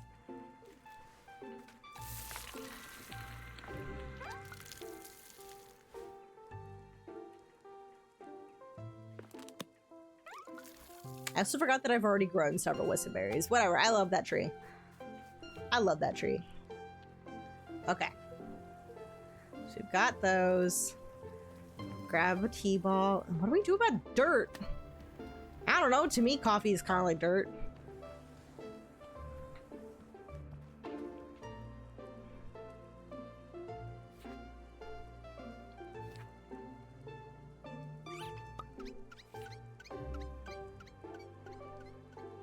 Origins of the planet itself? I don't know. Does that count as dirt? That's a puff pod. I still like my idea of just like taking a thing from her sculpture.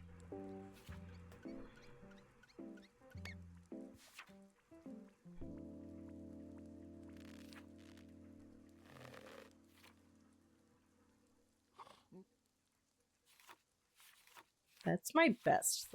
Yeah, it's the... Well, let's try making... Let's just do puff pods then.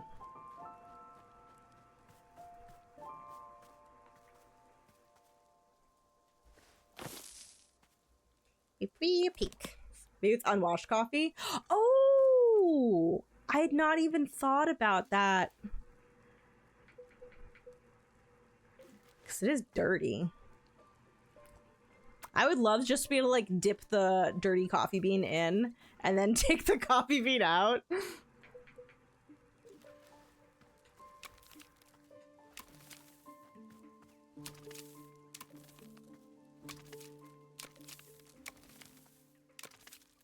When did these start growing? You don't want to caffeinate that child?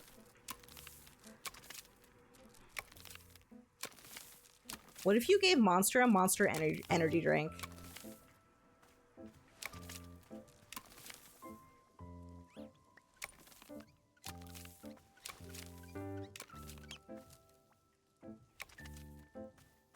Gonna get all those trimmed. Oh my gosh, my friend following me around. They're so cute. I love them. I love them so much. Oh, if I want a hint? Yeah, for the sake of time, I'll take a hint. I'm gonna go ahead and grow the plant that I wanted to grow anyway, because they're pretty. When I eventually find more shrink shrooms. Oh my gosh, I have such a squad between the Pluffins and Monster. Such a squad. Alright, well, I'm waiting for a hint. Oh, shrink shrooms. I was gonna say, I'm gonna go look for shrink shrooms. And there's 3 of them! She's asking for dirt. Can I...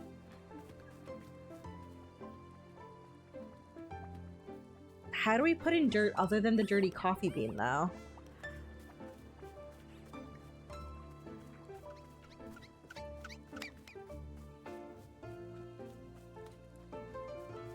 I don't have a shovel. Do plants taste like dirt? Next in 3 minutes. Do plants do plants taste like dirt? Have you ever eaten a plant? Does it taste like dirt? Okay, I'm gonna shrink one of these. I can put it inside. I'm gonna shrink this one. After I get a couple more, pelum. It tastes like plants? That seems like dirt to me.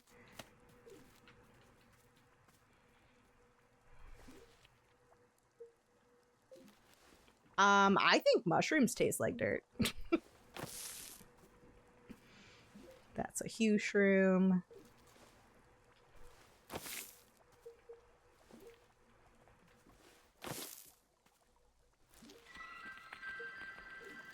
How pretty it is!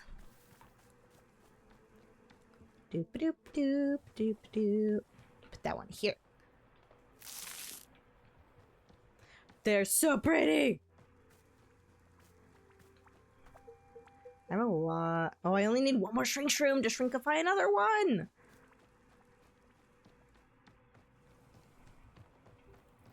Of course, I gotta put the next book over here.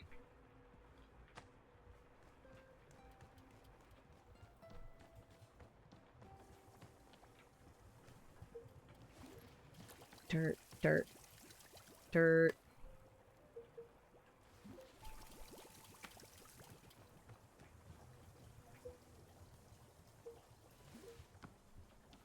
Just cleaning out some of my pockets.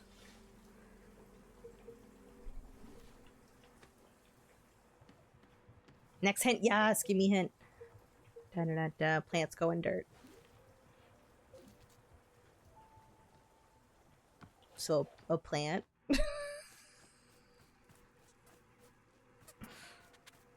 God, just throw in a pot. Do the pots just... do they just have dirt?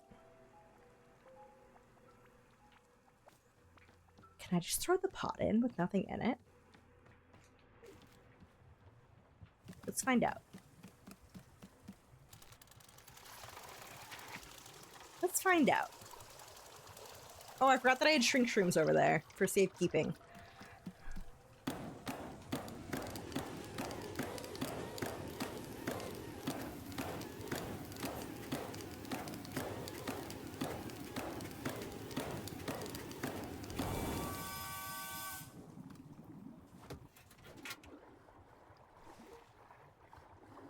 T-ball.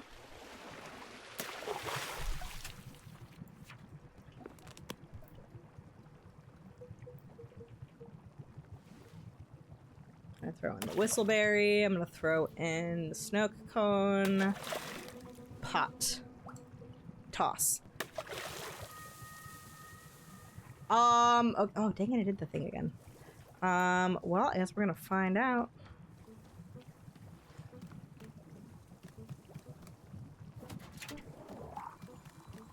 Give her a fun mug again.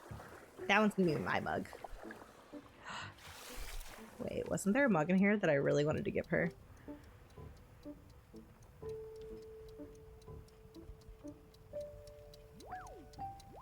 I don't remember. Let's give her that one. It's cute.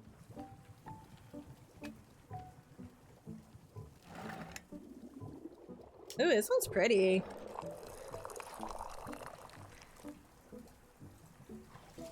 It's pretty. Where'd she go? Wait. That's someone new. We'll talk to her in a moment.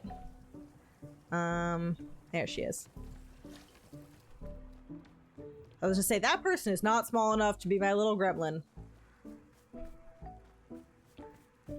Hello, my little gremlin. Here's the tea you asked for. Can I have a different one? No, drink it. Okay.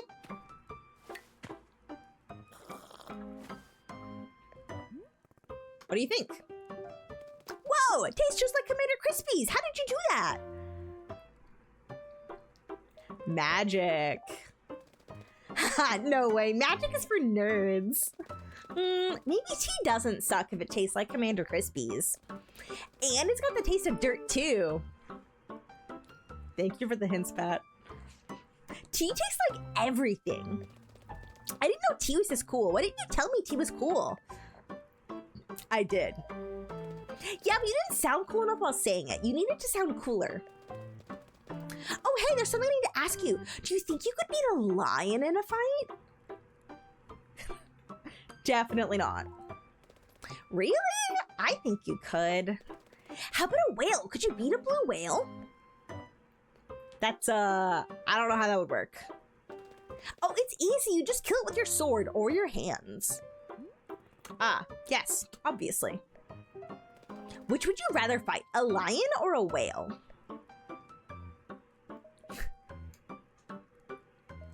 Whale?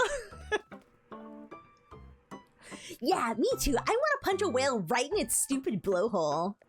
Could you beat a guy if he had a sword but all you had was a toothbrush? Could you still kill him? Monster, combat isn't just about what type of weapon you have. Combat is about control. Control is physical, but it's also mental.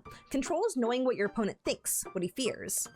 If I know exactly what my opponent wants, what he's scared of, I can win every time. That's how I became a champion. I made sure nobody could control me.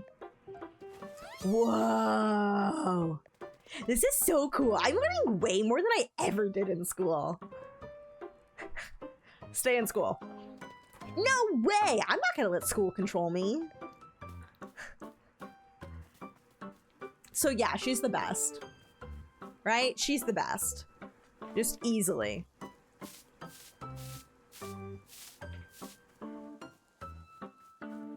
Alright, I want to drink that one. Oh, wait, let's talk to her first. Is it a witch? Oh my gosh. I love her. I'm love kindnesses to ye. Welcome into most begotten travel and types, yes. I'm sorry, that was terrible. Yes, sure. Hello. Hello to you as well, my love. Kindness is for the weary gone muchly. This is Wanderstop. It's a tea shop. So's true. Well, be lovely 'tis. Indeed, well, much is a recipe needed. Tells me, what kind of manner of tea is it you serves like? There are lots of types. Tell me what you want and I'll try to find it. What I want. 'Tis lovely sweet of sentiments, yes. Pleasant if it carry you, my love. Aeon brew. Aeon brew? Ah, sos. The goddess herself do loves it the most, yes. Finely made. Would be so of ya. A cup for myself. Actually, I feel like she just sounds Scottish when I talk. How do you make Aeon brew? Dreams, no? Dreams, palm brews and such like. Hasn't you make well to do? Hang on, I'm gonna go talk to Burrow. He might have some idea what you're talking about. I love her. I love her. I love her. Where the frick is Burrow? Well, I'm gonna find him, but... Oh, I found him. Hey, there's a customer over here saying some things that are difficult to understand. She mentioned Aeon Brew. Do you know what that is? My heavens! Burrow has not received requests for Aeon Brew in many ages.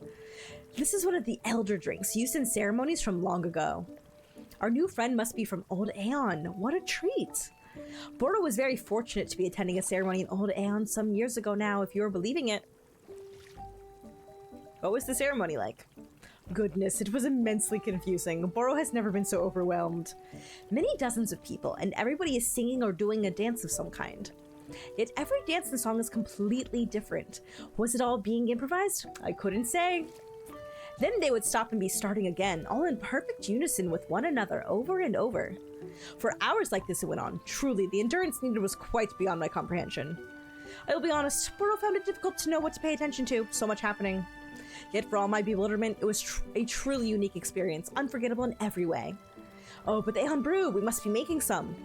There are several steps we must be following. First, use only cold water.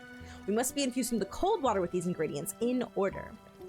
First, a dupe shroom. Second, a wafer sprout. Third, you must color swap a puff pod using hue shrooms. Add one of these colorful puff pods to the infuser. Fourth, toss in a blue loop.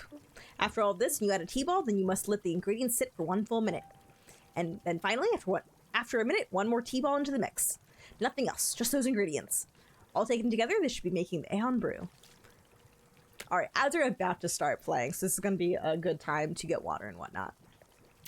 Memory is not my strongest suit, not like bowling. Much better at bowling.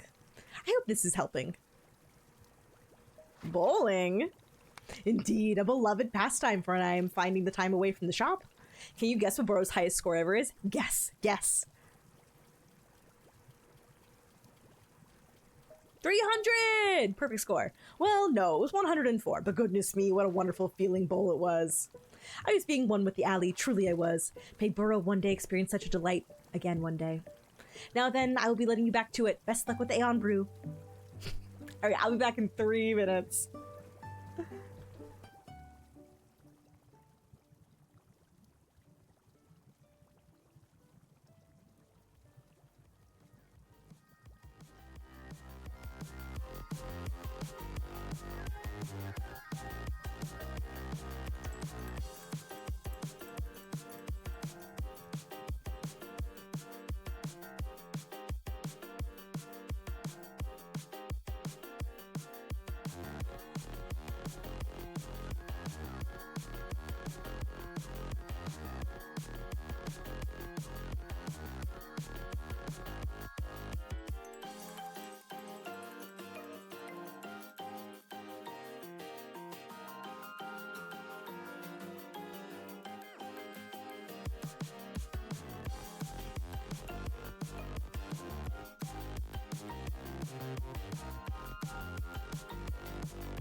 Time for more tea making. Before I make the Aeon Brew, I was thinking that I'm going to try the tea that we made for Monster. Maybe also give it to a Pluffin. Oh, is Burrow sitting down where I was about to sit? He is. Let me sit next to Burrow. We hang out together.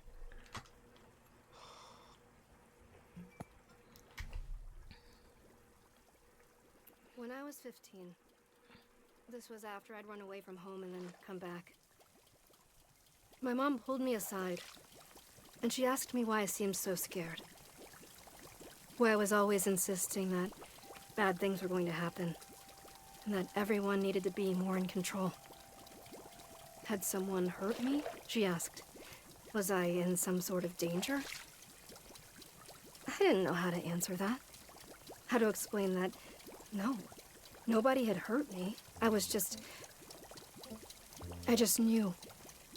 I knew something was going to happen. How to explain to her that I just had to be ready. So I didn't say anything. And then she looks at me, like she's about to communicate the most important information of her life. And she says, Alta, do you need to count things?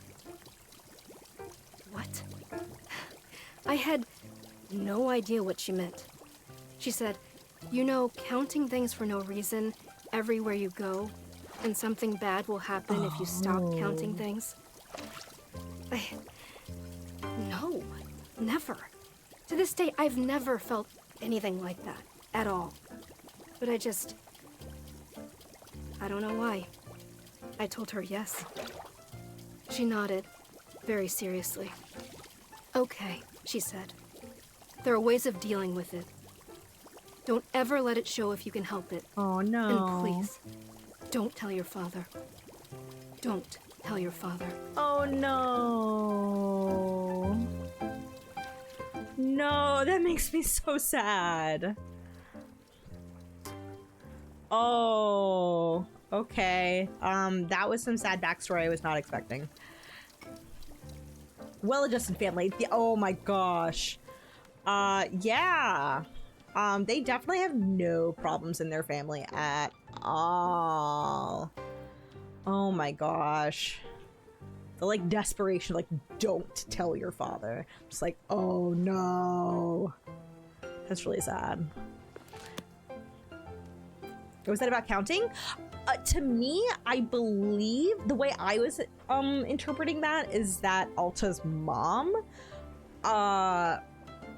probably had obsessive compulsive disorder.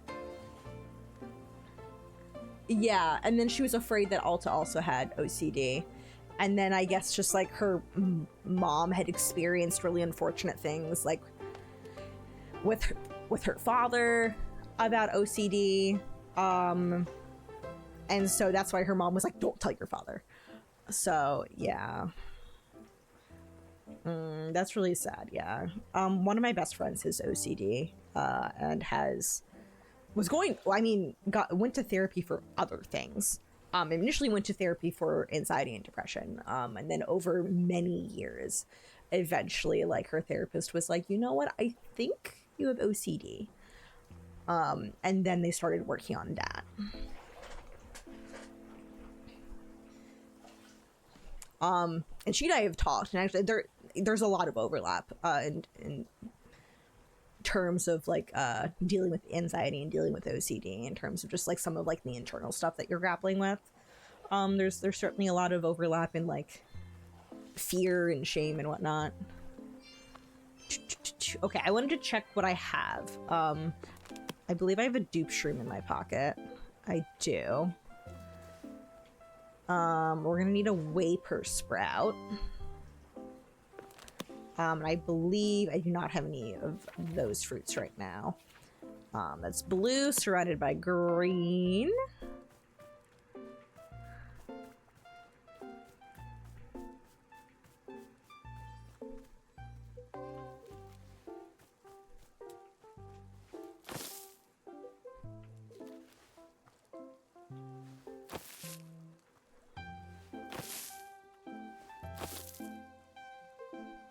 Oh, we need more water in the watering can. Yeah, I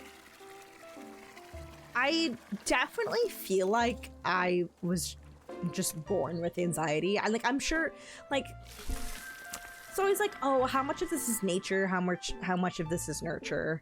You know, how much of this is you were just born like this and, you know, from genetics and whatnot, and how much of this is you learned from your environment, like from your parents, from, I don't know, from culture, just how you were raised and whatnot. And according to my parents, I was always anxious. Like, even as like a tiny baby, I was an anxious baby. Oh, that's not where I want that. All right, there's a Waper Sprout. Oh, okay, monster. But yeah, so like, I'm pretty sure I was born with anxiety. But like, I've also over the years discovered that both my parents had anxiety, especially my mom. And I didn't get my ADHD diagnosis until long after my mom died, but the more I've learned about it, because ADHD is often hereditary, I think my mom had ADHD, but I don't know that she knew it. I mean, I did not get a diagnosis for myself until the last couple of years. Hey, what's the coolest fight you've ever done? The coolest?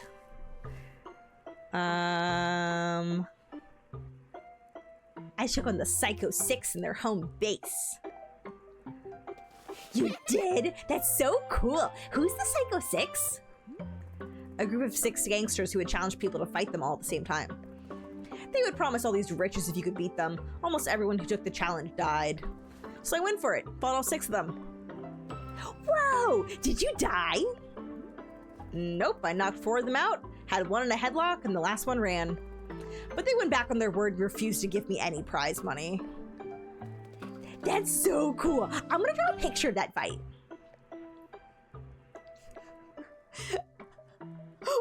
Wait, okay. Just because this is Monster, and I think that she'll appreciate if I say the second one more. Make sure your drawing sucks. Yes, you bet. I love her. Okay, color swapped puff pod. This is a puff pod. I do in fact have 3 hue shrooms on me.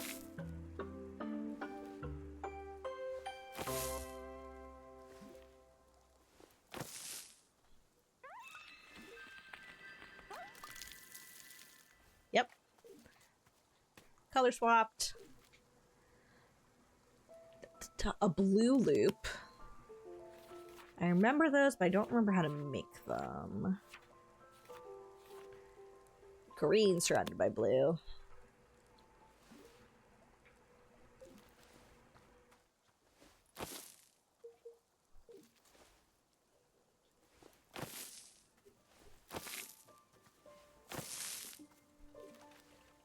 Boop.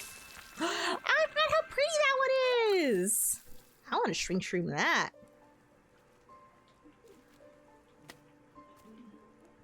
Oh, our pocket's full. But I do have everything otherwise.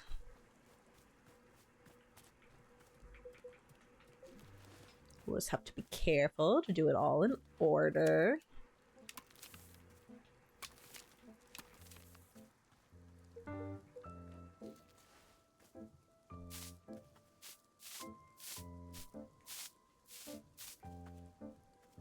Pretty.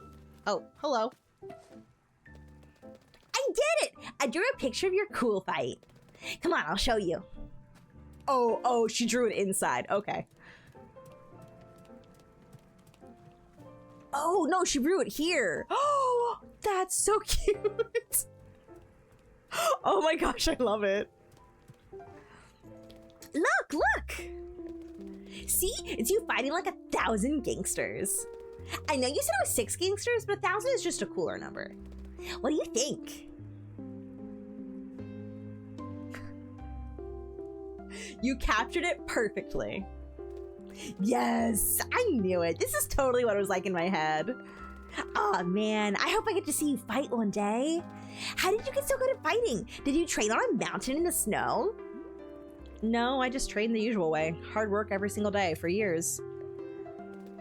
Wow. Spore, you came in time to see Monster. I love her. When I played, I told her something else and she drew a different drawing. Oh, really? Oh, because there were 3 different options, yeah. Okay, so what did you all say? What do you remember her drawing? How did you force yourself to train every day? Well, I didn't force myself, I wanted to do it. You did? You wanted to exercise? Okay, that's how I feel, yeah. Like, ew, you like that? Yeah, I wanted to be great. If you want something hard enough, you'll go to any length to achieve it. Oh, you both fought a guy in the train? Hell yeah. But yeah, she's so cute! I love her, I want to adopt her. Oh. How do you get yourself to want something hard enough? I don't understand. Like, if I want something, but I only kinda want it, how do I want it more? Well, I mean, when I say I wanted to be great, it was more like I had, it was like a voice in my head telling me what to do. Or, I mean, later on, I felt more like an actual person, I guess. Yeah, is it perhaps the Alta we've seen? She's parenting right now. Badly. She's a... You know what? She's doing great for a weird aunt. She can be Auntie Alta. Later on, I felt more like an actual person, I guess. But for a long time, it was just a voice. A voice telling me to work hard every day. To never stop. Yeah, let's not instill that in this child. I had to. I didn't have a choice. Whoa! That's so cool. I want to have a voice in my head like that. No, you do not. No, you don't, I promise. What? Why not? Monster, this voice, I couldn't say no to it. Anything it told me to do, I had to do. And I didn't even realize any of this was happening. I was totally unconscious. By the time I could see it, I'd already done something horrible. Oh. Well, if I do get a voice like that, I'll just be sure to only do good things. Sounds like a plan. Yeah, it's probably my best plan yet. I know, I love her vibe. I love Monster. Why do you want a voice like that anyway? Because I never do anything good, because I'm kind of stupid. So if I had that voice, I could work super hard to do stuff that's good. I don't think you're stupid. Yeah, I am. You just don't know it yet. Someday, I'm gonna do good stuff for sure. Do your parents ever help you? Nah, they're always busy with stuff, so I don't see them much. But it's great, because I get to do whatever I want. Oh.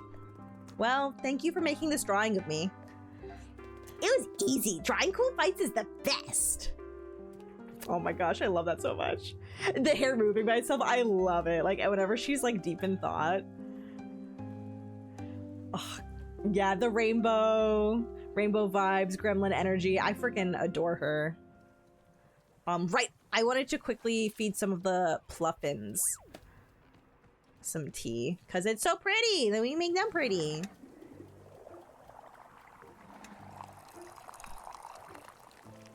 It's so cute. Come back, let me wash you.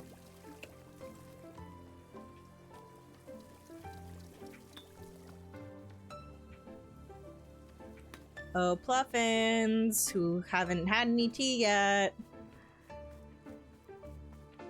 That's you. No, wrong button. There we go.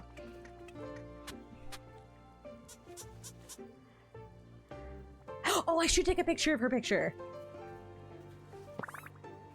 Oh my gosh, so cute. You're pretty. Oh my gosh, she has so much to say. She's a little chatterbox right now. Hold on. I want... Excuse me. No, excuse me. Excuse me. I want to take... No, go away. I want to take a picture.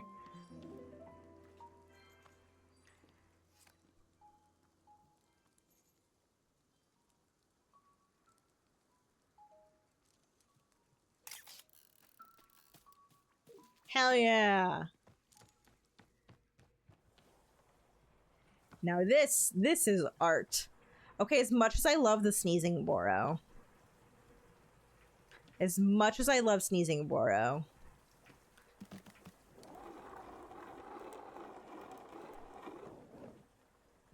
Yeah.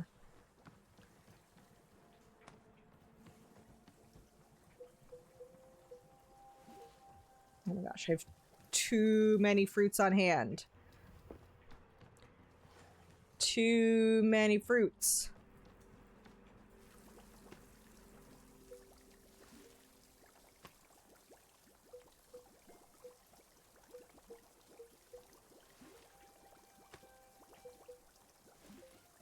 Boop. Okay, that's the alternate puff pod. There we go. Color changing penguin? Yeah, when you feed the penguins tea, they change into the color of the tea. It's very cute. But yeah, I've been really good. I had a really nice weekend. If anybody missed it, Malibu Rising got first place in silver bracket for All for One on Friday. So, like, we're pumped. Like, that's my best tournament result ever. All for One is a Division 5 capped tournament. The best we've ever done in a different Division 5 capped tournament is Low Ink, where last month we got third place in Gamma bracket, which is the third bracket. So silver bracket and All for One is the second bracket. Same, generally the same skill cap of Division 5.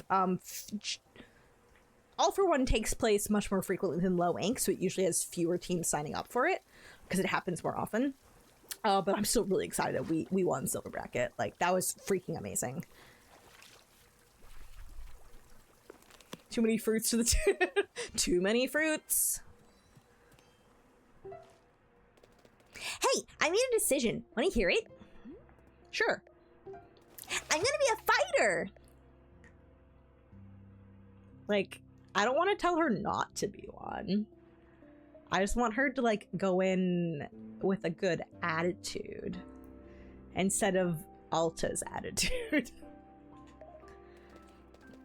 And you know what else I decided? Yes! You can't say no. You can only say,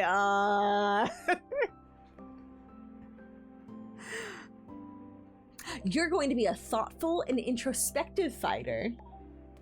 Ew! No way! I'm gonna be the least thoughtful fighter ever. But that's not the thing I decided. I decided that you are gonna teach me. You're gonna show me how to fight. I wanna know all the ways you kick and punch and how to dodge a suplex. You can show me sword stuff. I promise I'll be the best student you ever had. If you're my teacher, then you can make sure I work super hard and train every day like you did. Please. Well, oh, this is so tough. I mean, Alta should not be a teacher right now. No, I don't think this is a good idea. What? No. Why is it a good idea? Oh, all three of these are great options. I'm gonna go with the middle one for some prime personal angst.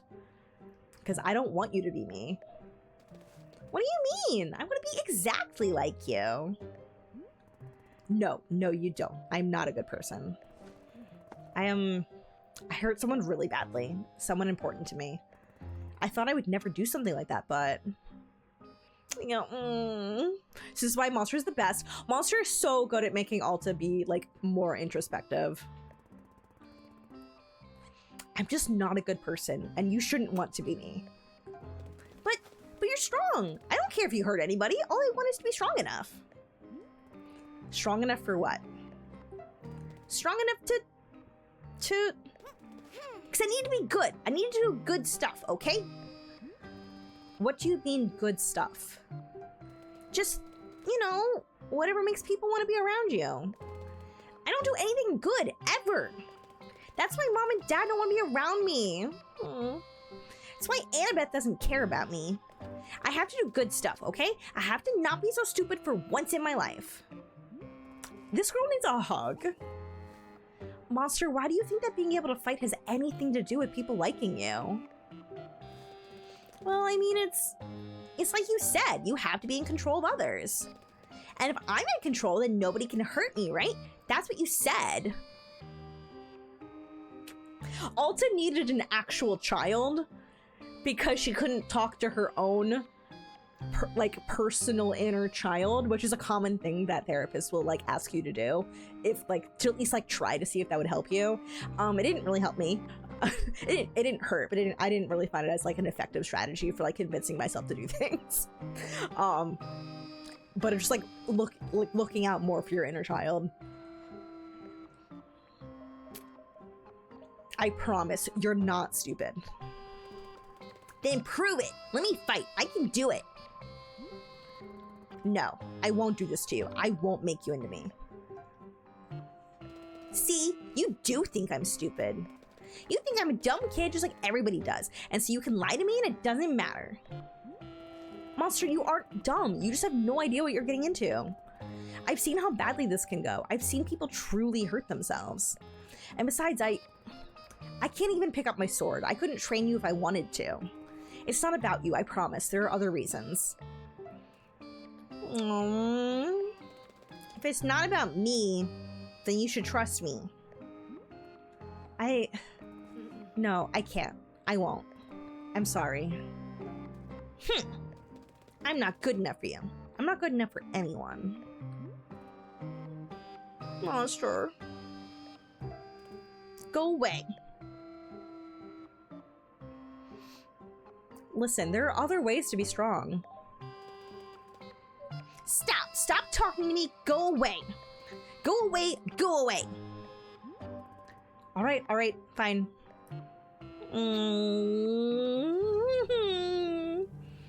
Pat, I love her. I love her. And I feel very bad for her.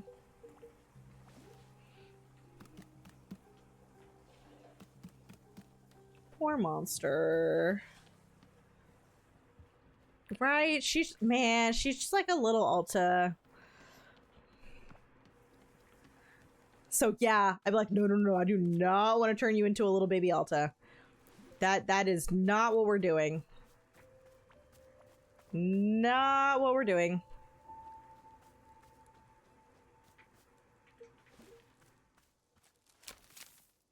Oh, another one of those. She does. She needs so many hugs. And I need another shrink shroom.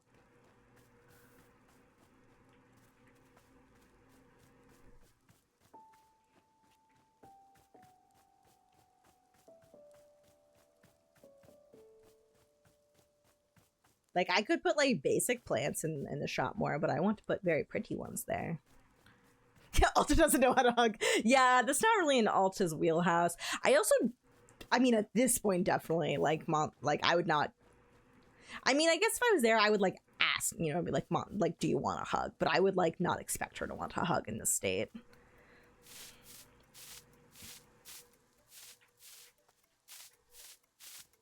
Well, you're getting stuck in trees. What is this? It's another picture. Shrink shroom.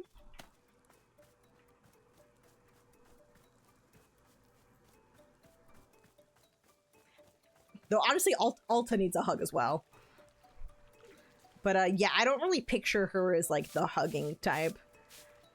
Which is fine. Not everybody likes hugs. I did not like hugs as a child. I felt very uncomfortable whenever like adults would want to hug me. Now I love hugs, but as a kid I did not like them.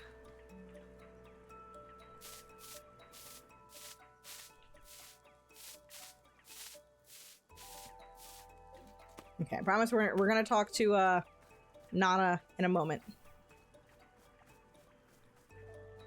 Get my shrink shrooms ready. You think the Alta really could stand to do with a bunch of hugs.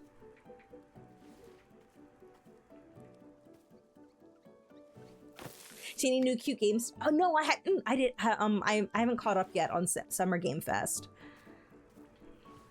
Is there anything that you're looking forward to?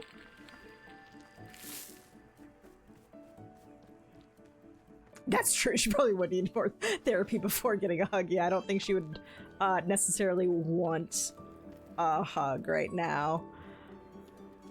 I don't think she would be very comfortable getting a hug right now.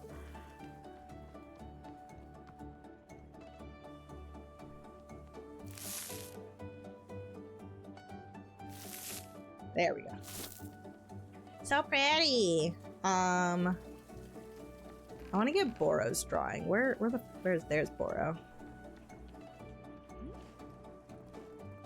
Ugh, Boro, I just had a terrible conversation. Yeah, the kid is literally right on the other side of the door.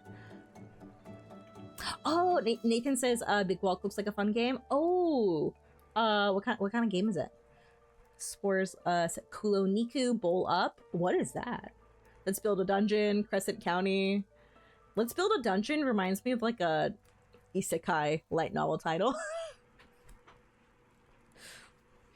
Well, you know, like the first part of the title, because they're always much longer than that. Be like, let's build a dungeon, colon.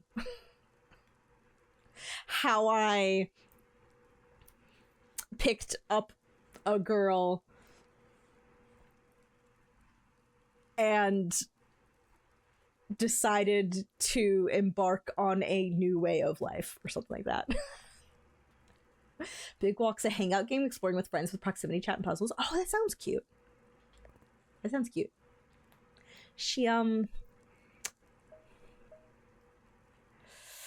She's just completely reckless. Ah, I see. This is how children are often being. Yes, indeed. It is quite a common thing. Boro happens to care for children quite a bit, but they truly are minds of their own. Is there anything I can do to calm her down? To just settle her? Tea? Well, it is possible that she... Oh, goodness. What? Over there. Oh! Well, there goes my sword and the child. Over there, by the exit to the forest. I believe she has taken something of yours. Damn it! What is she doing? This keeps getting stupider and stupider. I think I should go out there and track her down. I don't want her to hurt herself. I see. Would Miss Alta like Boro's assistance at all? No. I started this. I'll be the one to fix it. Very good. I am understanding. I wish you good fortune on your forest rescue expedition. Thanks. I'll be back in a bit.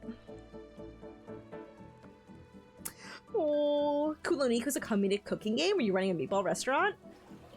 Oh, the, Big Walk is by the guys that did Goose Game. Oh, interesting.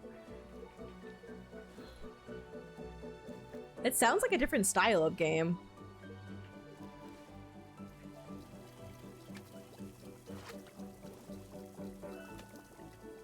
Just making sure I'm not carrying more things than I need to.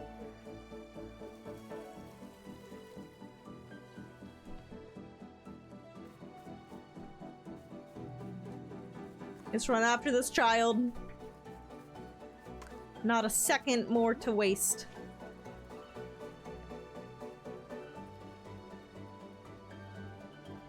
I forget. We don't like lose what we're holding when we go to the forest, right? I don't think we do.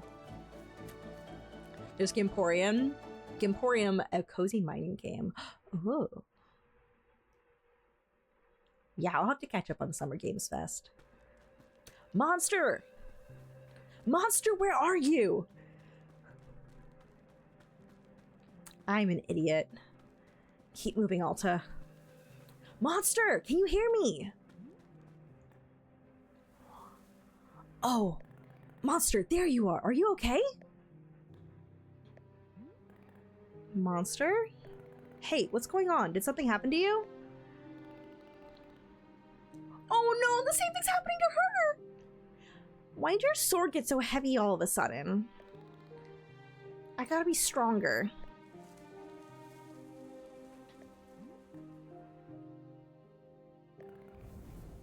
What the hell? Yeah, I can do it. Oh no, she's becoming a monster? Oh. Ha! I can do it. I'm strong enough. Oh no. You see, it's my sword. I'm the one who deserves it. How are you doing this?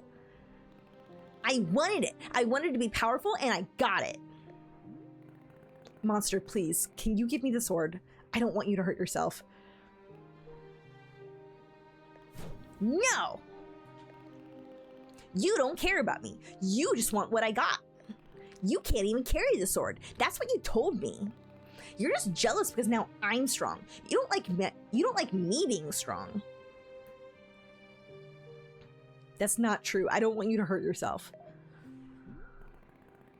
The sword is heavy and sharp. You can easily hurt yourself if you don't know how to use it. Trust me, I've used this sword for a long time. It's dangerous. I'm not gonna hurt myself. If you give me the sword, I'll let you make other decisions. I promise. Liar! You're a liar and you think I'm too stupid to notice. You can't carry the sword, so now I get it. I get to be in control now. Say it. Say that I get to have the sword. Monster. Say that the sword is mine now. Say it. Hold on. Before you do anything, let's think about this. Alta, this is your sword. It was made just for you. You went undefeated for 3.5 years with it. Okay, I, Rose, don't care about that. I just don't want the child to hurt herself. Both, physically and, emotionally. Without the sword, who are you? You're nothing. You're nobody. Don't you see that? The sword is your right. Take it back, now, or you'll never be yourself again.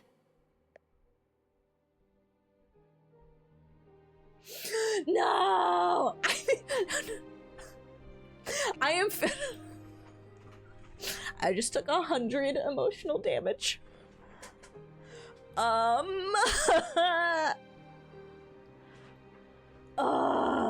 No, both of this. Oh, this is a shitty situation. Oh no. Yeah, there's no good choice. They're both bad. They're both bad. Because I just don't want Monster to hurt herself. And she's also going to be super hurt if we rip the sword away from her.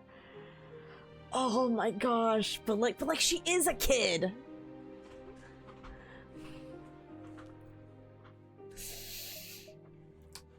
Oh, but violently rip it? Oh.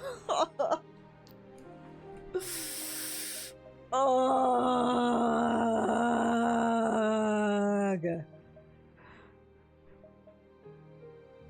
Okay, I'm gonna take the sword away, or at least attempt to.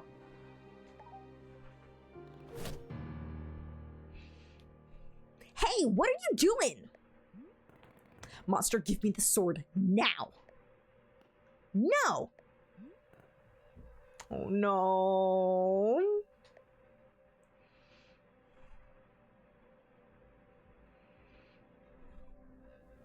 We're not a good role model. Don't look so happy.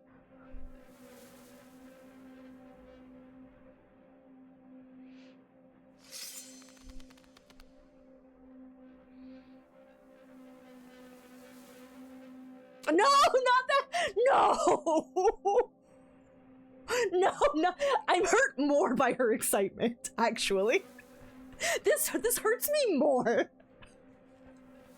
God damn it. Oh, Pat, this is so sad. You're doing it. You're holding your sword.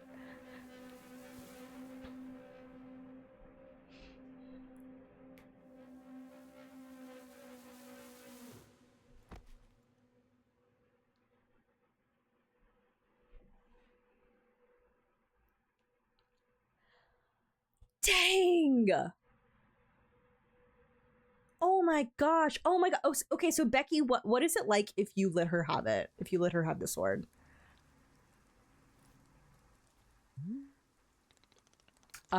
Glad to see you coming back around, Miss Alta. I put your sword back by the tree stump, as always. Is Monster okay?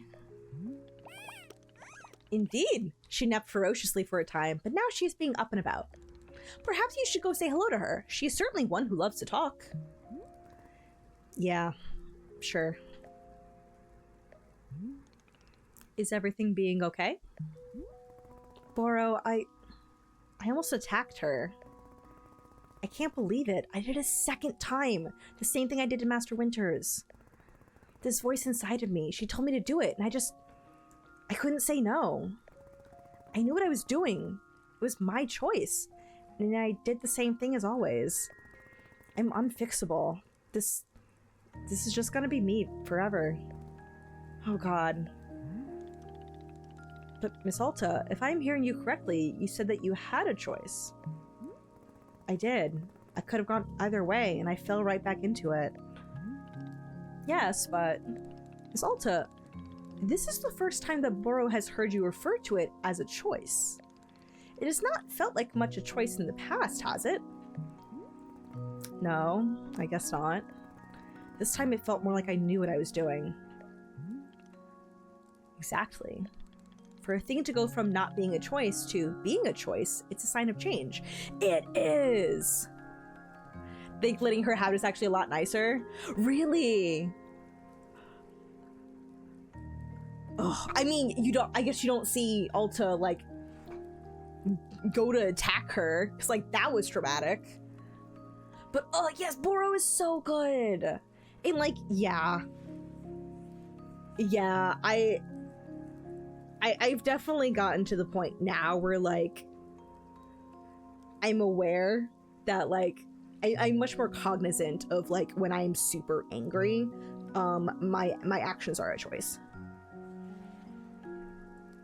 Because, like, they're always a choice, but when you haven't actually done the work and the practice of centering yourself in that moment and trying to stop yourself from doing things and being like, okay, but do I actually want to do this? I don't actually want to do this. Like, I would actually regret doing this.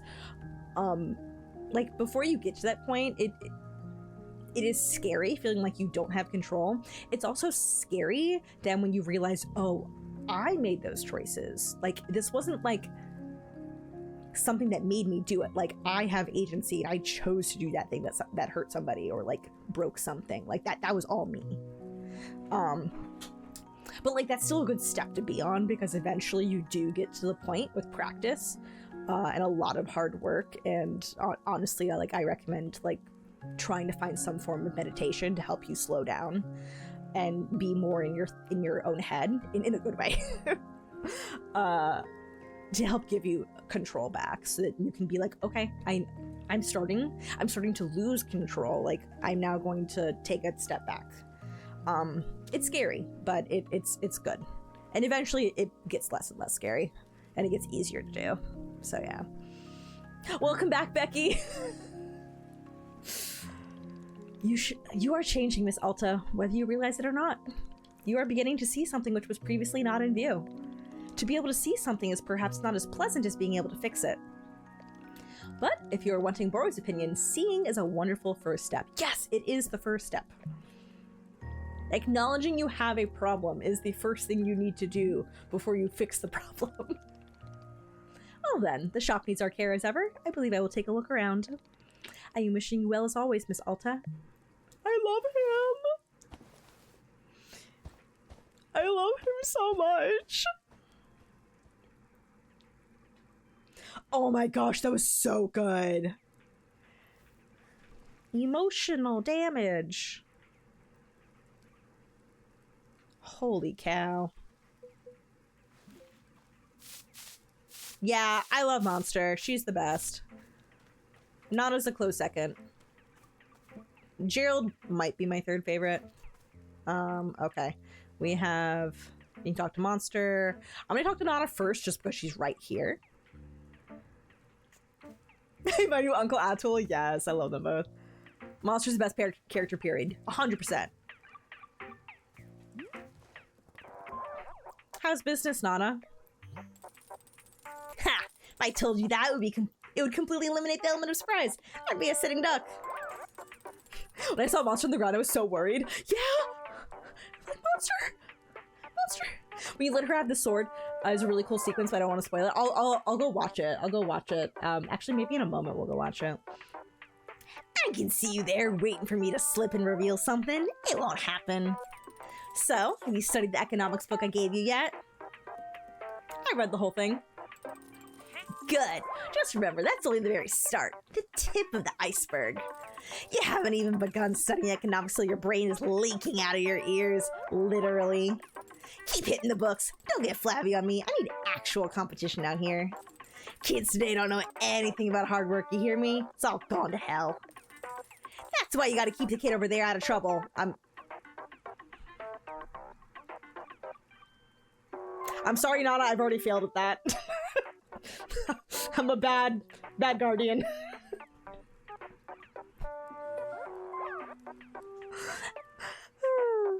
Gotta give her some direction. Nana, why do you keep berating me about taking care of Monster? Do you know her from somewhere? What's the deal? No deal to it. I don't know the kid. Just, you know, I got a feeling, that's all. No, hang on. Explain what you mean. Look, I'll tell you something here, but you gotta keep it between us. Deal. Alright, chat. Gotta keep it between us. Bye, Spore! You can replay each of the chapters after you finish the game, I think. Oh, okay, okay. That's good to know. Maybe I'll wait for that, then. I see things, Kay. Got a type of vision. Ain't like the way most folks see things. The big fella over there, been helping you out, he sees things too. He's got an eye for what people need. See, the adults are already pulled into the station. We got our ducks in a row. But that kid over there has well, let's just say she's got potential. Could go a bunch of different ways. And old Nana happens to have an eye for the ugly ways it could go. What do you see? Don't you worry, I ain't a fortune teller, just got a vibe, that's all. All I'm saying is, person needs direction, or things get ugly. And I seen real ugly. And I'm telling you to head it off at the pass. Don't let it go there. Wherever there is. That's it. That's all I gotta say about the matter. Alright, look. Take some off the counter. No, branch on account of you helping with the kid. Oh, it's not a cute ghost! Oh, but the Pluffin plush! Oh.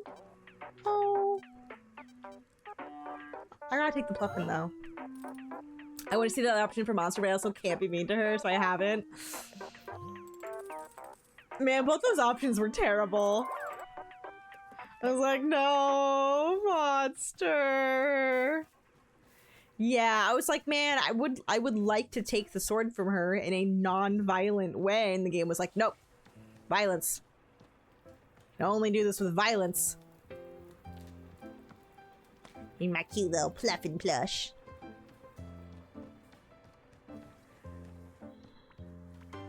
Alright, let's go talk to Monster. I am gonna make that specialty for the magical girl witchy lady. Oh no!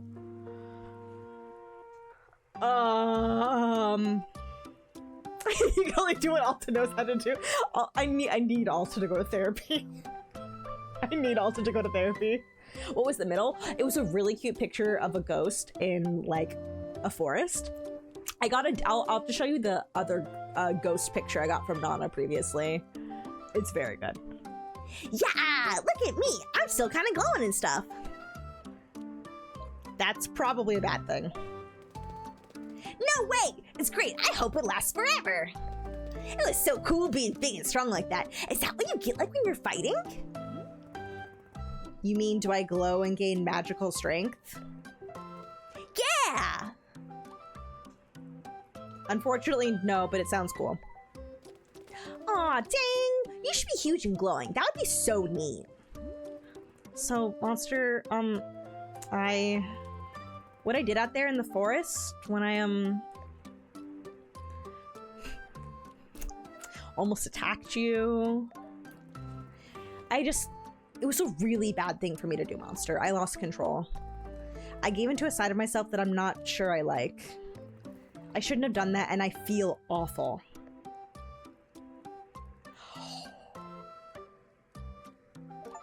Okay, I got inward. In spite of these failures, I invite you inward still. I think that was the last Steam achievement.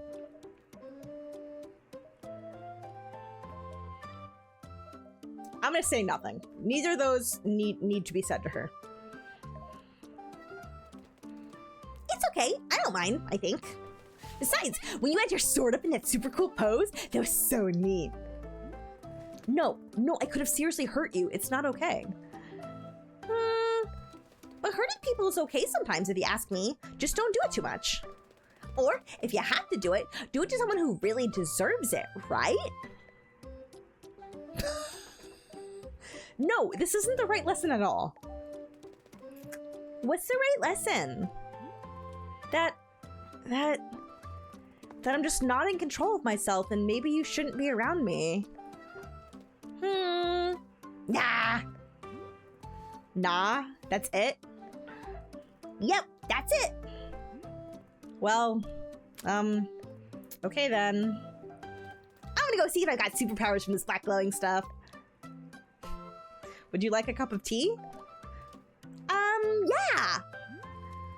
What flavor do you want? The same as before? Yeah, make it taste like Commander Crispies. All right, will do. That's true. We punch fascists. So for me, I feel like the morally correct time to punch a fascist is when they have the potential to spread a lot of harm. So typically this would be very notable fascists. So like what Richard Spencer, who did get punched. I think that was correct.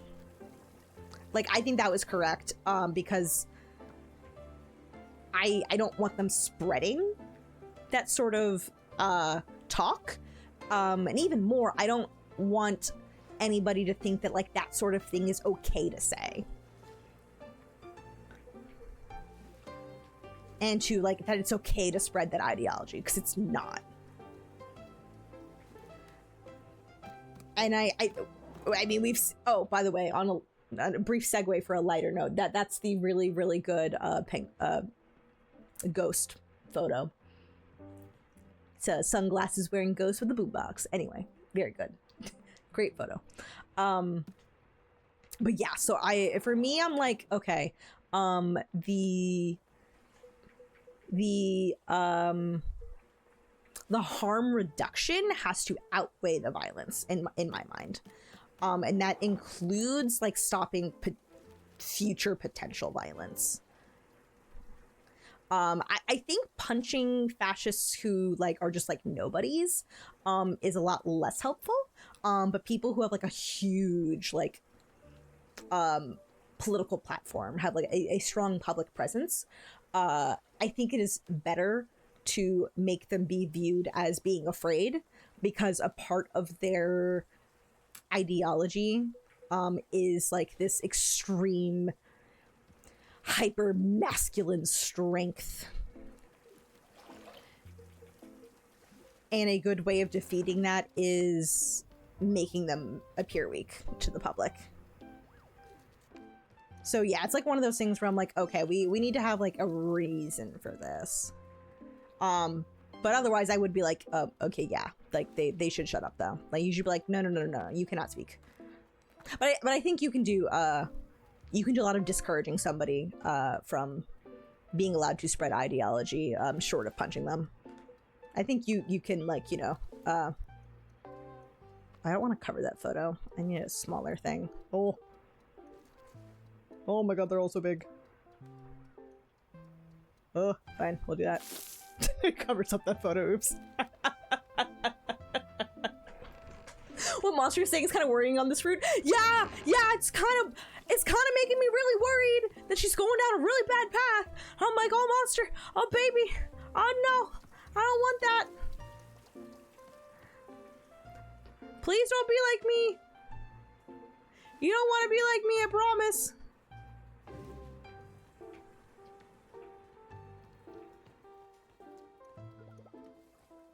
Oh, put that there.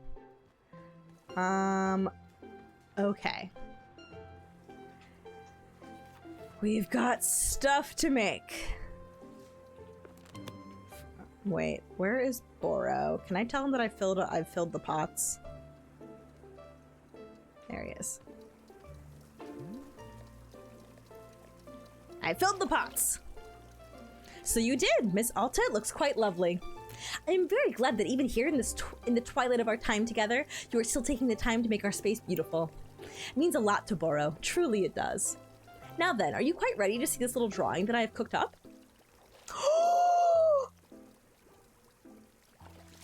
I love it. I know, we're gonna lose the plushies and stuff. I'm sad. Not bad. Thank you so much. It turned out rather well, if I am saying so. I will call this piece A Million Tiny Delights. Yes, this is a good name. Here, I would be honored to let you take the drawing with you. Thank you again so much for your help. Oh my god, Boro, I love this picture so much. Oh my gosh, oh my gosh, oh my gosh. I don't have enough rectangular photo frame. I'm gonna put this one here. You're doing great.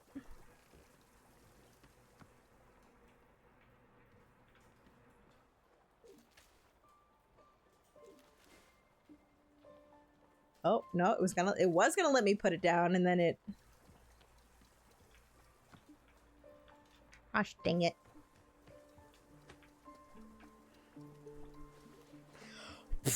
Okay. Let's make this intense order. Okay. Dupe shroom. We have Vapor Sprout. We have color swapped puff pod. We have blue loop. We have Anna T-ball. We're gonna need a second T-ball after a minute. Do I actually have to like count a minute? Do I have to like set a timer?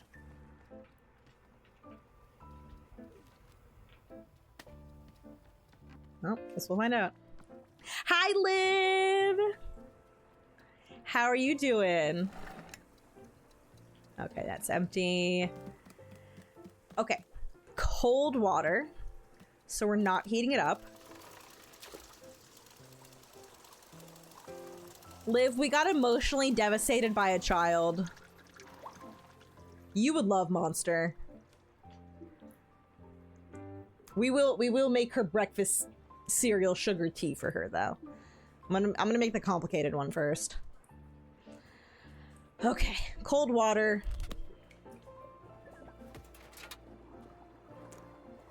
Dupe shroom goes first.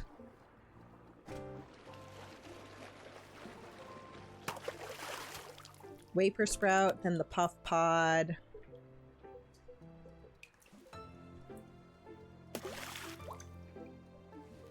Alternate color Puff Pod. Blue Loop, T-ball, wait 1 minute. Blue Loop. T-ball. Wait 1 minute. Oh my gosh, that's so pretty!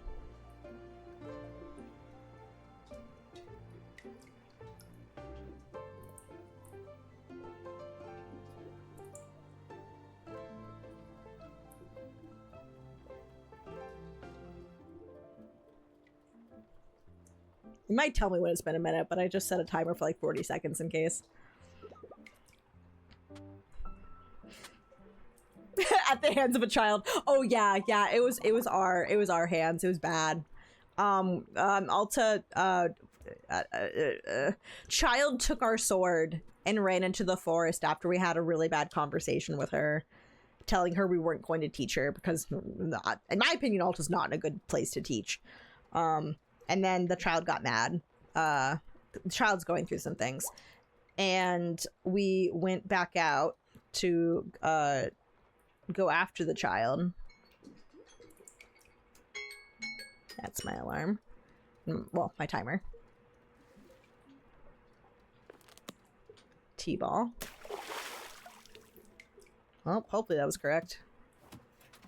Yeah. And then we could either let her have the sword or we could take it from her. But taking it from her was it was a little violent, and Alta may have then pointed the sword at her because she got angry. Oh my gosh, it's so freaking pretty. Yeah, it was bad. It was bad. Get that freaking forest. All right, ads are about to start playing, so I'm gonna wait to give this to what's her name until the ads are done.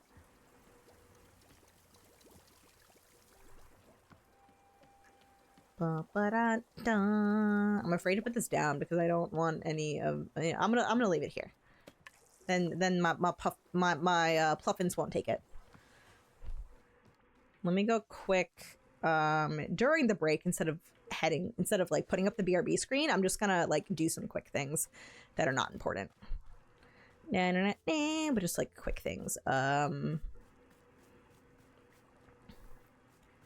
Like seeing what else is around for me to pick up and whatnot, or if there are weeds for me to snip. It was crazy. It was oh, I feel so bad for that kid. Poor monster. That friggin' forest. Nothing good happens there. Nothing good at all. We never have shrink shrooms. There are never any shrink shrooms. Oh, what the? Oh, well, I don't know why that was floating, but I'll take it. Floating whistleberry.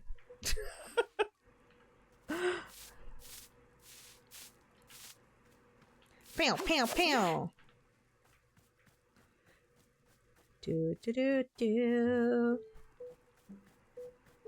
Yeah, I want more shrink shrooms.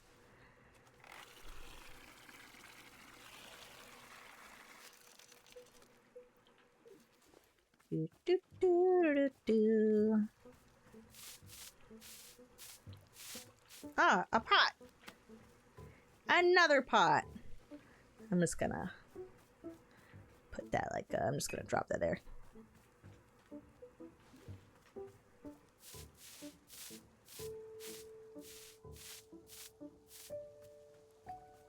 Oh, I start getting stuff ready for her.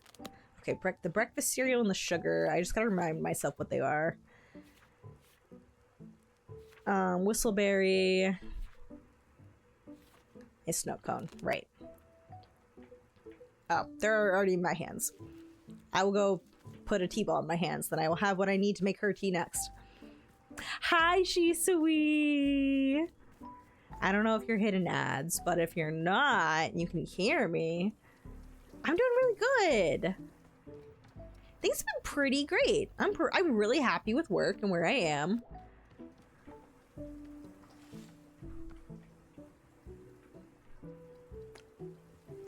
One of the clients that I work with reached out to me late last week. It was just like, oh yeah, we were looking for an editor to take on this, one of these BL series, and, I was referred to you, because you've done a lot of really good work for us. And I was like, oh, that makes me feel nice. I like that. Yeah, I noticed that I don't need to throw in a pot of dirt this time, but you know, I could if I wanted to. I have a pot at the ready. All right, cool. Ads are should definitely be done for everybody. I'm gonna go grab that cup of tea. We can give it to her. Yeah, things are good. How are you? Do you have any like fun events that you're going to soon?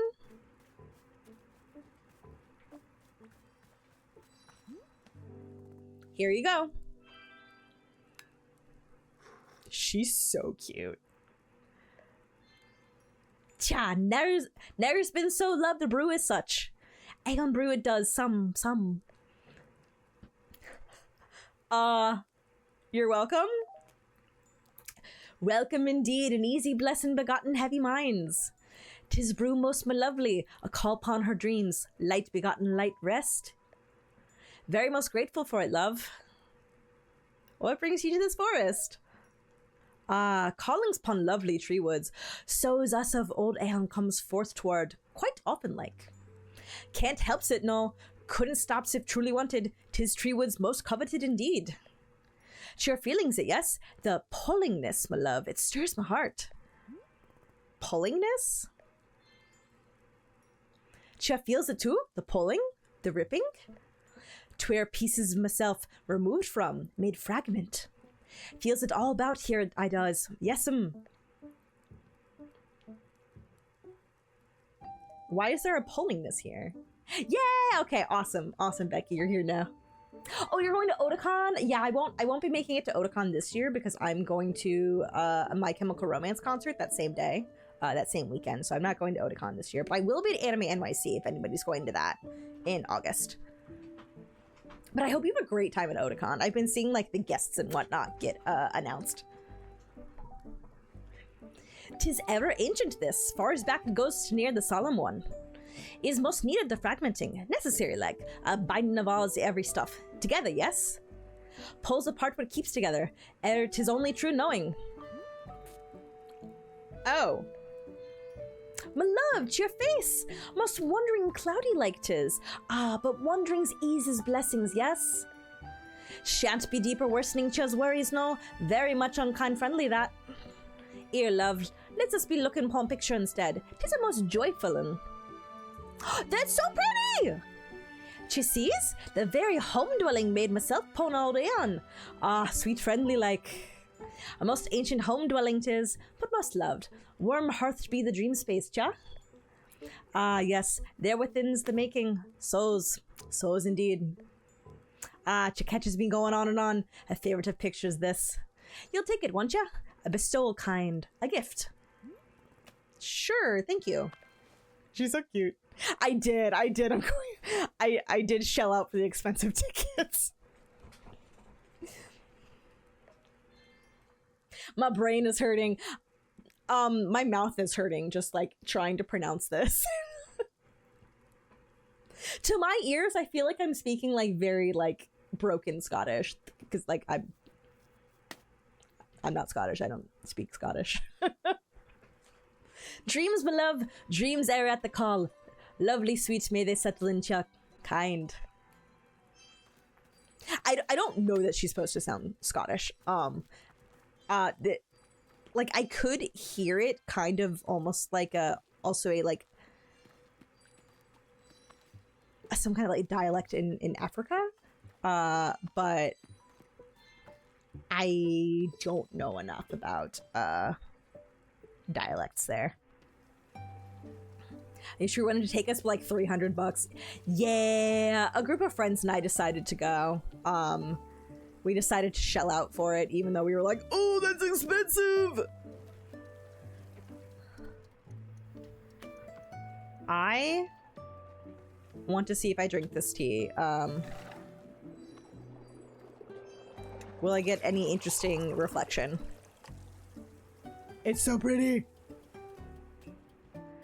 Oh, who are you going to cosplay as at Otakon? Shisui.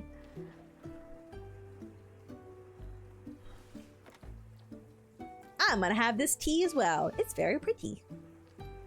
Pretty!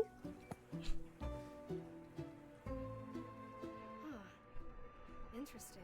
Oh. It kind of sends these weird shivers all over your body. But it's not unpleasant. It's sort of, I don't know, invigorating? Like I could stand up and dance or something. Yeah, okay. I can see how you'd use this in a big ritual. It's making me a little jittery and ready to move. Weird.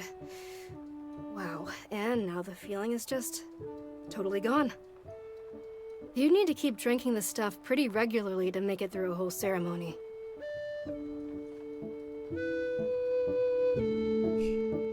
Well, I guess you're gonna have a lot of tea then.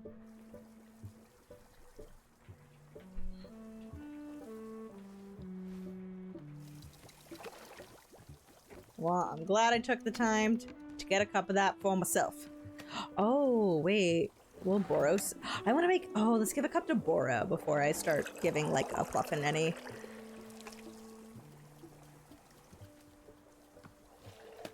Boro...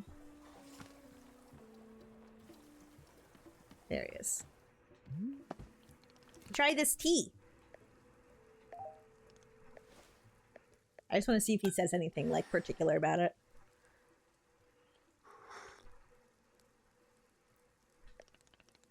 Well, well, it's a cup of Aeon brew, exactly as Boro remembers it. Yes, I am being taken back to that dizzying ceremony. It is almost like a dream. Boro spent nearly a week amongst the people of Old Aeon, and what a people they were. So very intense about everything. Intensely friendly, intensely passionate. I am being a fan of passionate people, as any reasonable tea maker would. But after a week, I was rather needing some time off to stare at the wall and do nothing. Relatable. I hope that our friend from Old Aeon enjoys the drink. To Boro's taste, it is a perfect recreation. Oh, thank you! I love Boro. On Friday, your cosplay of Sarada Uchiha. It's gonna be a Naruto Boruto shoot. Oh, you're gonna meet Mitsuri Kanroji. Oh, I love her outfit. She's so cute. Sunday, you're gonna be Vamula from Dandadan. Right, I remember that you said you've cosplayed somebody from Dandadan. It's a character I don't know yet because I haven't read the manga. Heck yeah, I hope you have fun. Got a backup costume of Yuji from Jujutsu Kaisen. Awesome, I hope you have a great time.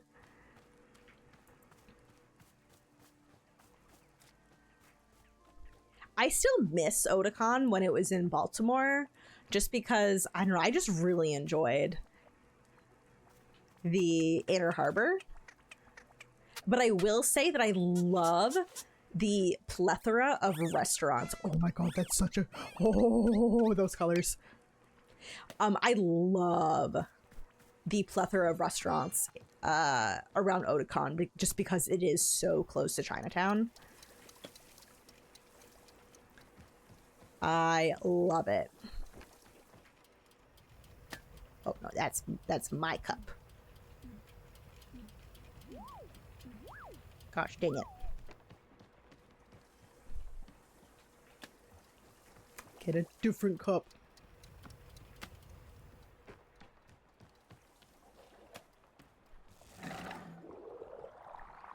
So cute! So the Evil Eye movie for Dandadan. Oh, it's peak. Okay, yeah, I actually had not realized that there was a Dandadan film in theaters until I was recently looking at a list of films playing sort of within a certain radius of where I live, and I saw that that was on there, and I was like, what?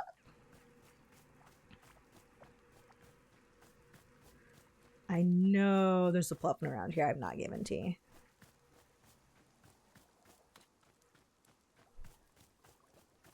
If I don't find him in a moment, I'm just going to give this to the next Pluffin I see.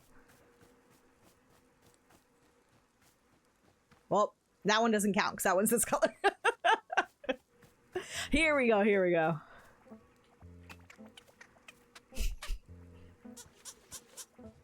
Check the dates. I won't be at Anime at NYC, but you'll be at NYC that Saturday. Oh, well, Jovial's also going to be at NYC that Saturday because he's going to NYC that day. Oh, Anime NYC that day.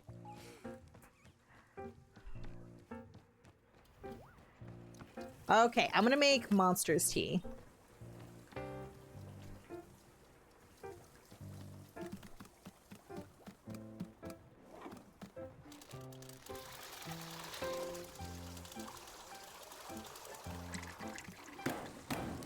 Get that boiling!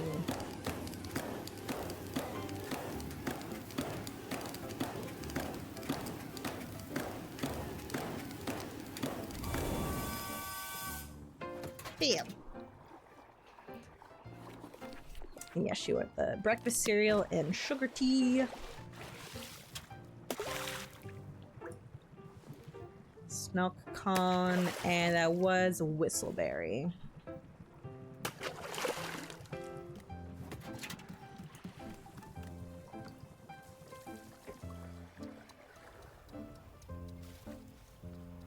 I'm gonna give her the frog bug.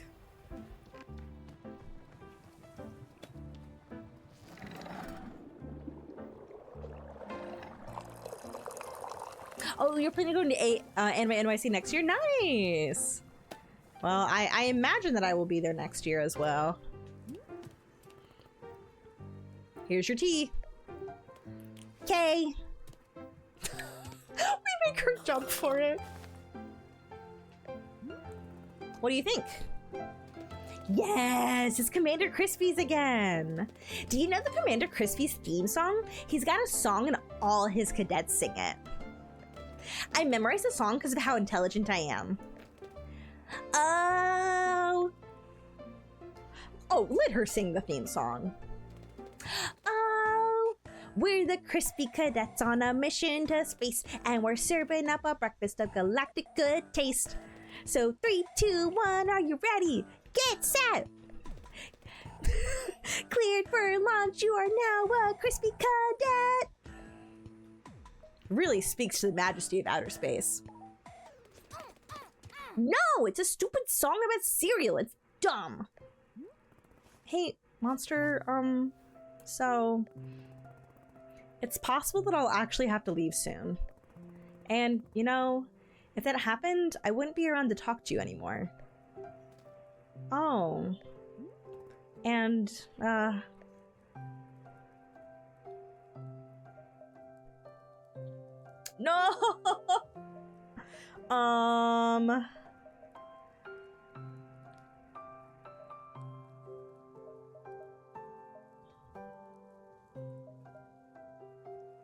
I think I want to make this less about me. Like, we did apologize. I think we should continue to apologize, but I think I want to go with the middle option. Can't believe My Hero Academia ended. Next anime season will be the finale season. I know. Feels like it's been ages. You're gonna be okay even without me. You'll find what you're looking for, whatever that is. I promise. Do you, does that make sense? Maybe? I think so. Where are you gonna go? Home, I think, but I'm not sure. Is that good? Do you want to go home? Yes. I've been wanting to go home for a while now. I feel ready. It's what I need, I think, for me. The point is, sometimes people say goodbye, and it's okay, right? Does that make sense? Yeah, I think so. What is it? Nah, it's nothing. No, tell me. Okay, I gotta go. All right, I'll see you around. I feel like we have failed this child. Also desperate to get validation from a child. Also me. Also me desperate to get validation from a child. All right, are there any of these we have not tried yet? Nope, we've had them all. Okay. Am I caught up to date on requests? I am. Might I suggest? Oh, tell me. Tell me. I'm looking around at what else I've got.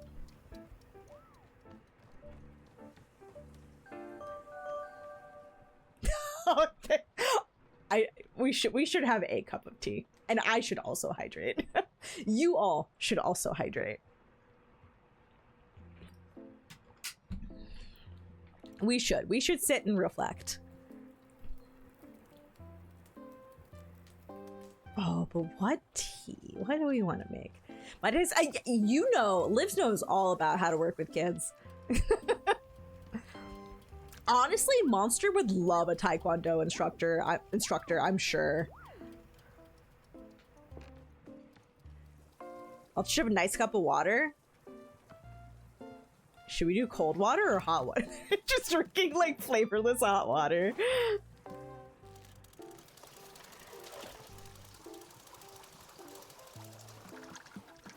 I'm gonna do cold water. We gotta kick that thing.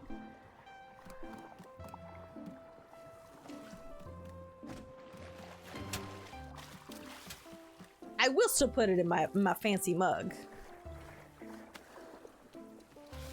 My fancy mug.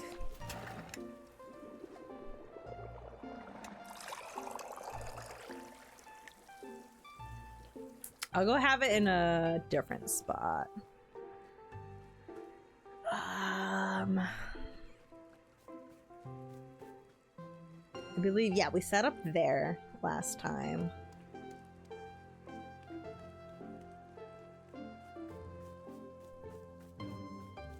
Wait, can we have it on that bench that, like, we always come in from on the forest on? Where is that?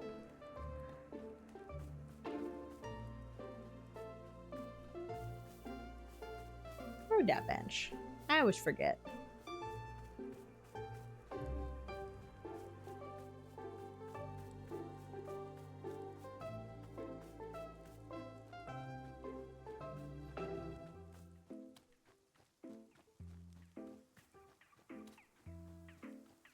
I think it's over here.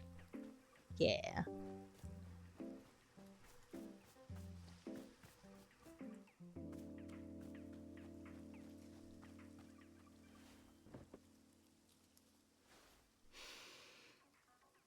Cold water.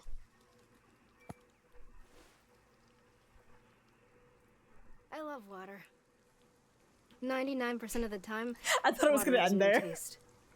But when you've spent hours training yourself to the bone, pushing yourself beyond what you've ever done before, bloodied, sweating, broken down to your core self, I hate that.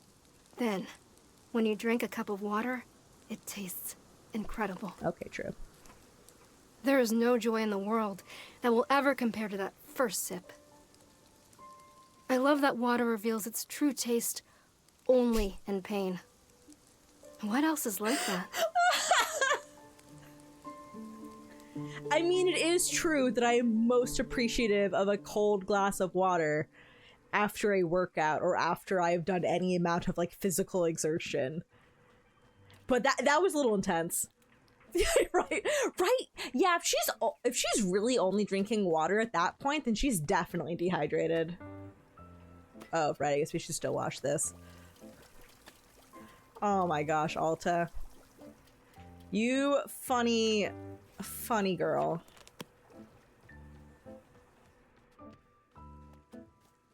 Alright, here she is again. Oh my gosh, I have so many concerns for this child. Hey, do you want any more tea?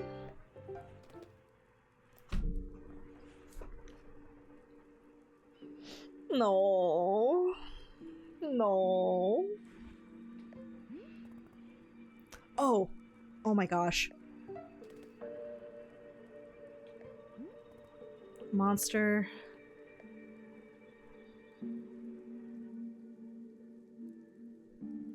I want to say the second, but I'm not going to.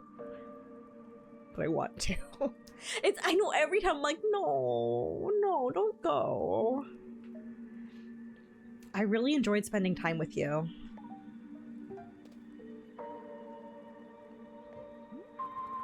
I hope I didn't screw you up.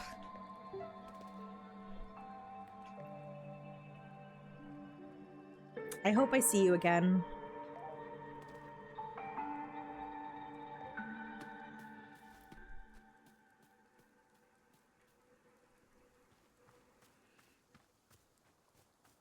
Chat, I'm sad. I love that kid. Boro, it's done. Monster isn't talking anymore. Oh, I see. Indeed, Boro noticed you are looking somewhat ashen. How are you feeling? I just want to be able to talk to her again. Yes, I can be understanding that very much. Well then, I am thinking it is time we convene at the shrine once again. I will see you there in just a moment. And goodbye. Goodbye, all the stuff. I'm gonna be good, and we're gonna go wash that teacup. I'm gonna empty this.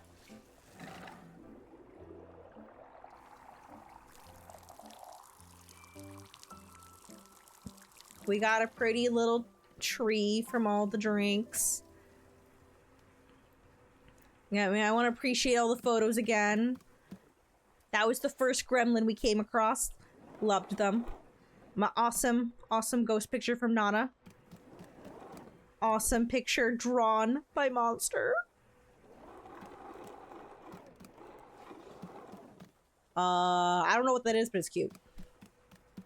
My Boro plushie. Does anything bad happen if you don't wash the teacup? It's just dirty. Yeah, you can't put more drinks into it. You say I never tried to put another drink into a dirty teacup. Yeah, it's smelly. There's baby Timothy. That was Gerald the Knight, his son, who he would not shut up about. It's a picture of Timothy when he was a baby. Never forget Pink Pony Club. Never forget the best picture I've ever taken, ever. Nana, you will never be forgotten. Not even gone right now, but will be. But at least Nana came back. Another cute picture. With a sword. Oh, he's cute. So cute. And goodbye, my Pluffins. I love you. You're so colorful and pretty now. You're so colorful. Okay, do a little goodbye hug. Just some pets before we go. Goodbye, my friend. Oh, okay, Nana's packed up. Nana, it's going to be extremely weird hearing nothing but silence from you. I don't know, is Nana gonna be silent? Yeah. Silence? Missy, I tried being silent once and it was a goddamn nightmare. How are you talking? I thought everybody went silent. Yeah, the losers did maybe. Do I look like one of those bimbos to you? Can't shut me up. Just you try, universe. Just you try. Yeah, I don't think Nana can be silent ever. I prefer you loud, actually. Well, good, because I only come in one size, and that's extra loud. Is there a reason you didn't lose your voice the way other people here seem to? Missy, I already told you this. Me and Boral ain't like everyone else around here. The two of us are cut from a different cloth. We don't play by the rules you've been setting here. Did you get her backstory? I don't think I did. I don't think she ever opened up to me about her backstory. She only told me that, like, she can see vibes. Nana and I just kept, like, teasing each other.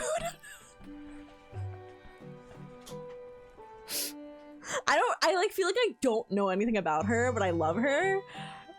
And I'm just like, this is a crazy old lady. I adore her. The rules I've been setting? She was super kind. She trusted someone got hurt. Now she can't trust anymore and wants to look tough.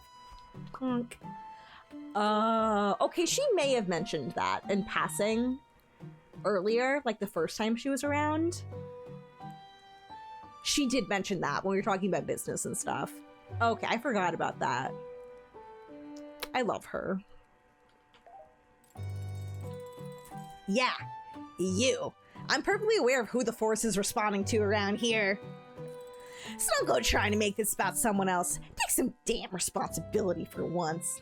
Oh, thank you. You know what else is extremely bisexual besides me?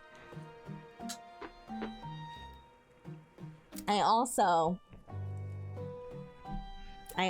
put on fun eyeshadow in the bi-colors because it's such a good combo.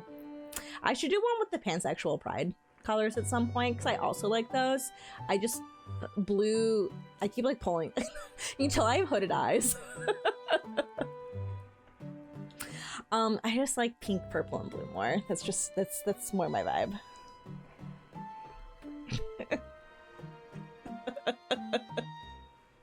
But yes. But yes, thank you for noticing. My bi pride Pokemon shirt. Alright, that's it for old Nana. Something tells me I gotta be getting out of here lickety split. I know I like pink, purple, and blue. Crazy. Nana? You said you saw potential in people, right? The bad kind? Yeah, what of it? What do you see in me? In you? Look. Reason why I don't tell folks about this vision of mine, they all seem to need some kind of reassurance. Reassurance that they ain't bad people or some such like that. But you listen to me. There's no bad people, only bad choices. That's it. Round of applause. If I could like put that just like on a billboard. The kid over there, she doesn't get the choice. The choice is being made for her, and that pisses me off. Pisses me off. You, on the other hand, you get to choose. So just don't be an idiot about it. How do I not be an idiot? You'll figure it out. All right, time's a-wasting. There's market potential out there just begging to be tapped into. I'm out of here. Bye, losers. Good riddance. Don't die, Nana. I remember all the time we were like, don't die, Gerald. Oh, don't die, Gerald. Gerald, come on. Don't die. We got confirmation that Gerald did not die. He did make it home.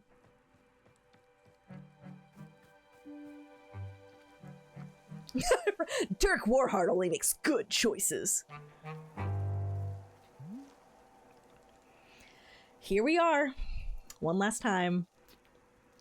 Sure, Nana could ever die. And there we go. This is it, Miss Alta. It is time to... Say, Boro has just now had an idea.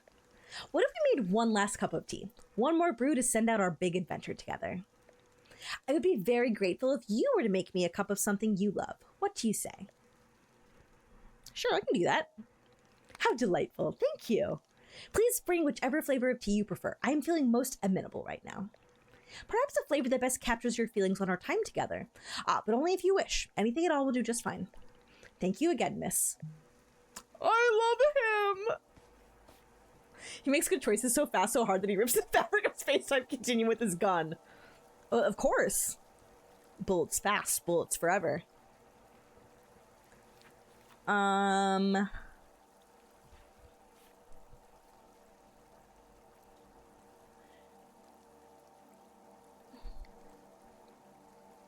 Part of me is thinking Wayper sprouts, bright and tangy with hints of lavender, enhances one's awestruck amazement at the vastness of nature. Oh, no, Azzy fruit. Tastes like the day you first met your best friend. Azzy fruit.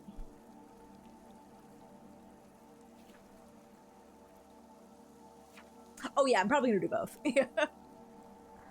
I'm like, I don't think I want to put anything else in it.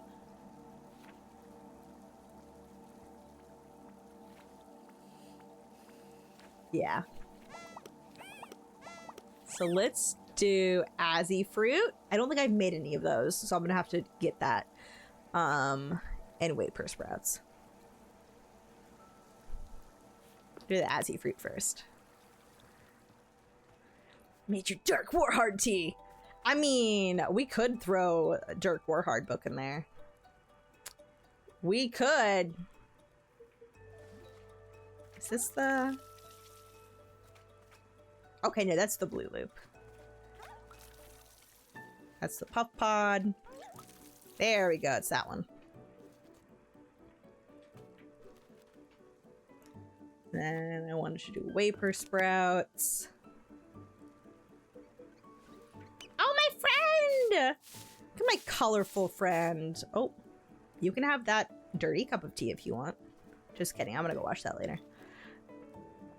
And I've already forgotten. Blue surrounded by green.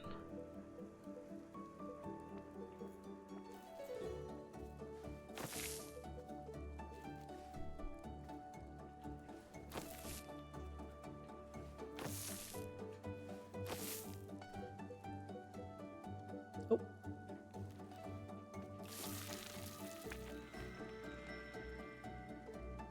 Wait, I'm so silly. I already did that. I'm so silly. Pat, don't say anything.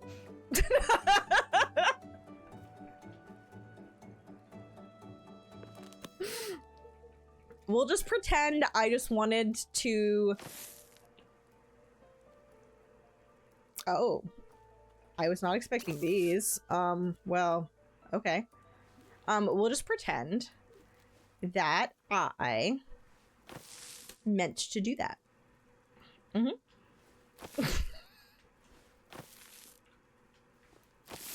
Right?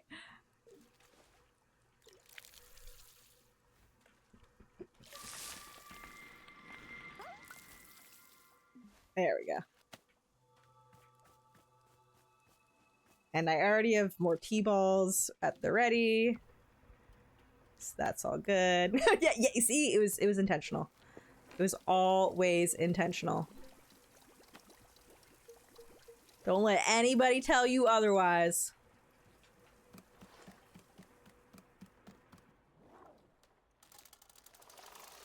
Bullet plant, right?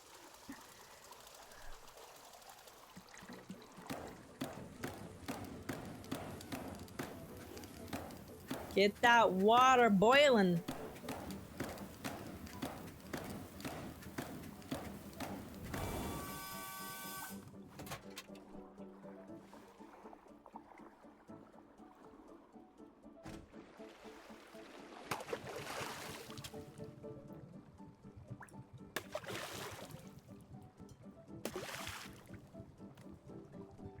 See? We also got some Bi Pride tea going on.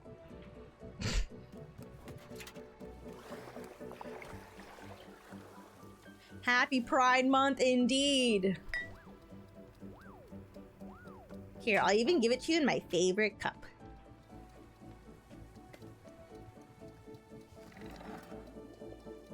Oh, it's so pretty. Bisexuality, exactly. Oh, that's so pretty. Oh, beautiful.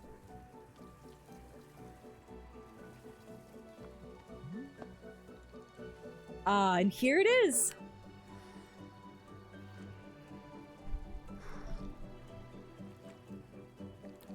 Goodness, do I taste Azzy fruits? What fun to think of one's best friend. Miss Alta, did Boro become your best friend as a result of our adventures together? Probably not, but I'm hoping I climbed the friendship ladder a few rungs.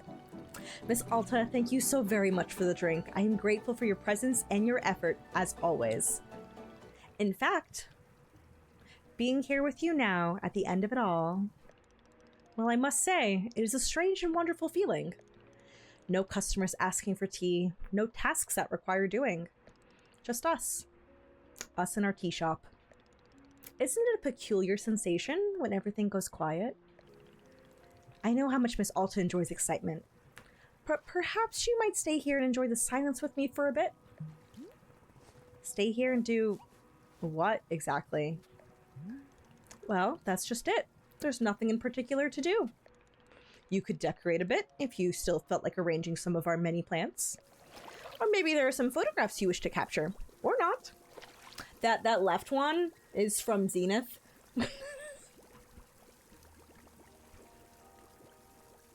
Yeah, I would be honored to have Boro as my best friend. You might meander about and sweep up some leaves, or feed the pluffins. Or perhaps you wish to make Boro another cup of tea. I am always enjoying that very much. And of course, you can be making a cup of tea for yourself to sit and enjoy. Are there any flavors of tea you've not yet tried? Now might be time to try a few. But Miss Alta, these are not requests or tasks. If you simply want to sit and do nothing, that is fantastic as well. I am only suggesting a moment of pure open-endedness, if that makes sense. Nothing in particular to be gained, just existing. In fact, this is what life is like for Boro most of the time. Nothing much happening, just existing. Don't you get bored? Yes, all the time. But it is something I am enjoying, in fact. Boredom can be a wonderful luxury. Is that hard to imagine? I understand, but it is true. What do you think, Miss Alta? Do you feel like taking a bit of time to enjoy the silence? But how? Doing nothing is excruciating for me. Boro, you've seen me. I genuinely keep trying to slow down and rest. I want to get better at it.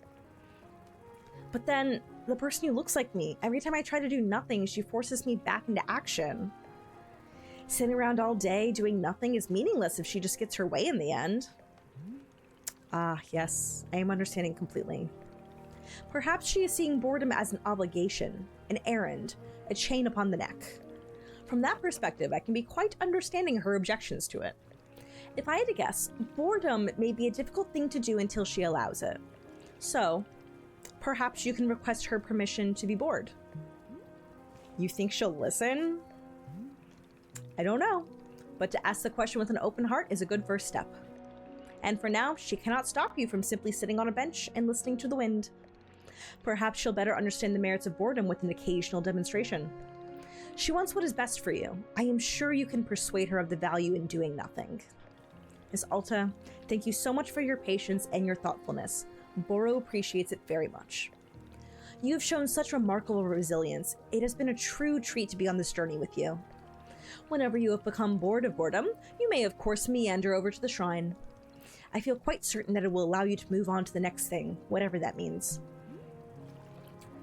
Once I sit down in the shrine, I won't see you again? Oh, no, I believe I will see you before you go. Burrow may not be in control of the forest, but I am certainly able to sneak in Alaska by. Do not worry, I will be there to see you out. Take your time, Miss Alta. Do not go until you feel good and ready. We are in no rush here. Okay. Alright. I am not going to sit around and meander just because it is 10 p.m. But I will let you all know that I did do plenty of meandering before I streamed. I did do a lot of gardening and whatnot. As you saw when we walked in, I had a ton of flowers planted, and Boro was like, oh, you should put some flowers up. And I was like, I did. I already have. So I did quite a lot of that just for fun. And I wanted things to be pretty. It made me happy.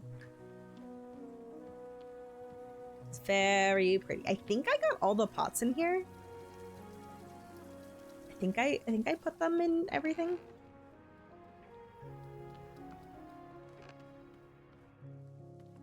There's a couple ones out here that don't have any on them. I could quickly. Boop. Yeah, man, this is a great game, and oh, I forgot how pretty that one is. This game is great. I think we all need to get better about doing nothing. I think this is like a universal thing, but I think it is most definitely a problem that Americans have a problem with. I say as an American.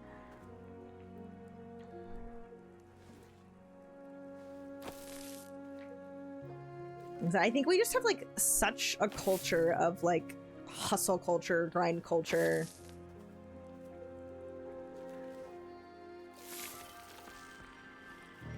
And I do think that a lot of the best art and a lot of like the insights you can have into yourself come from stretches of doing nothing. Not like doing nothing as in like just like putting on something to watch and like half watching it, or like scrolling on TikTok or social media or whatever. Like those are still like preoccupying you, but like just like being outside and just like chilling. Oh, I forgot, we got a really pretty picture. Well, as much as I love Zenith's thing, I'm gonna put that there because it's pretty. Yeah, like not everything, like you can be like a hardworking and ambitious person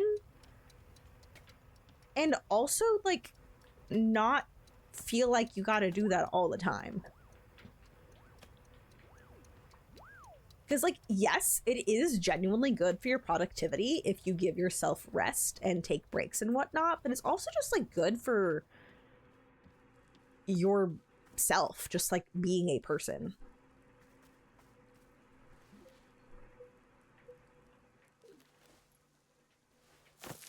It is good to be comfortable and to relax and enjoy life and to just go places,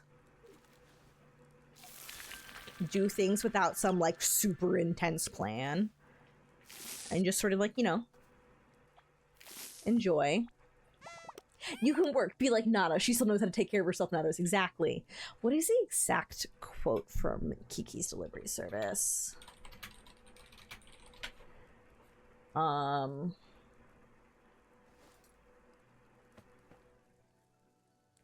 Ursula.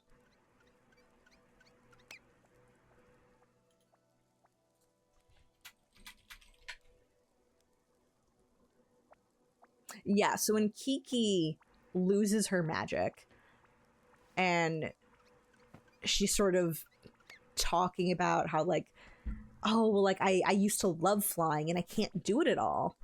And Kiki's still, like, stressed out, like, oh, yeah, but if I can't fly, then, and Ursula's response is, take long walks, look at scenery, doze off at noon. Don't even think about flying. It's just, oh, it's so good. She's like, don't even think about flying. And then pretty soon, you'll be flying again. It's so good.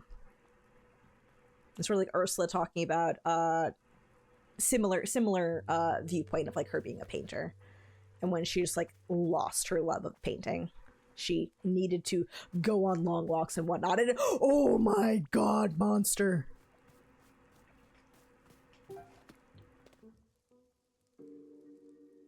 Are we gonna say goodbye? Hey, monster.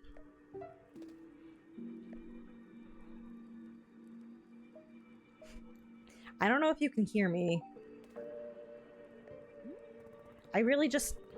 I hope you're doing okay. I'd love to get to talk to you again someday. Well, yeah. Okay. I'll see you around. Monster, I hope we didn't screw you up. Well, that lady has nothing to say, which is fine.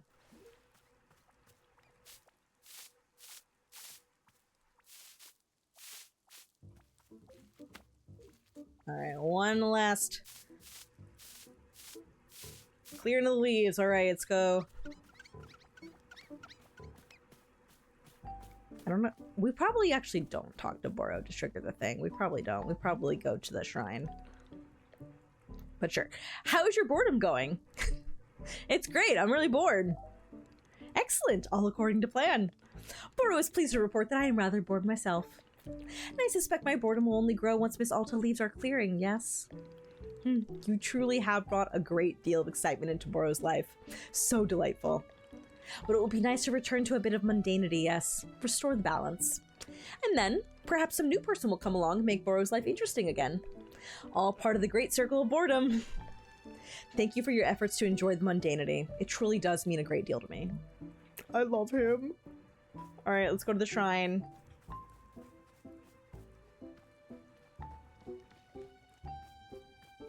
There it is. Goodbye, clearing. You're so very pretty. Alright. Let's go.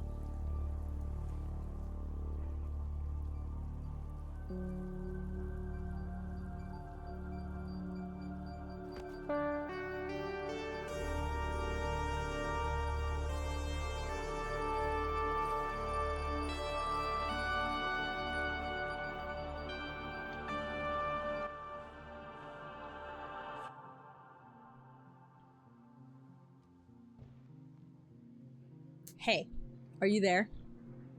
Can you hear me? I know you're here. I can feel you. Please, don't let all of this be permanent. Something's going to change me, won't it? It has to. Please let this be something that can be changed. Permanent. It has to. Forever. Permanent. It has to. Forever.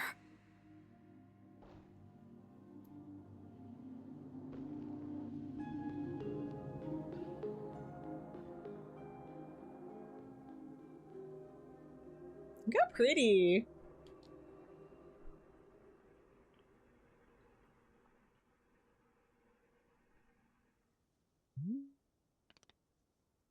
Well, well.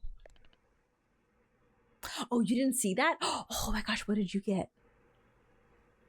There it is. We're done. Miss Alta, I believe the forest will now be sending you off. So, I'm just going back. Everything returns to how it was. Well, I can tell you for certain that you will be leaving these woods. But whether it goes back to how it was, that will be up to you.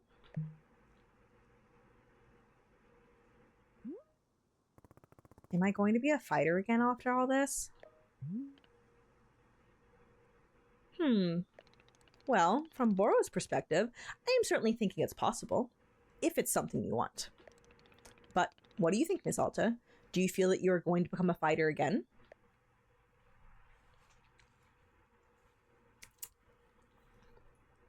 I think Alta still has a lot more self-discovery to do before there can be, you know, a definite decision. Not sure. Do I have to decide right now? Not at all.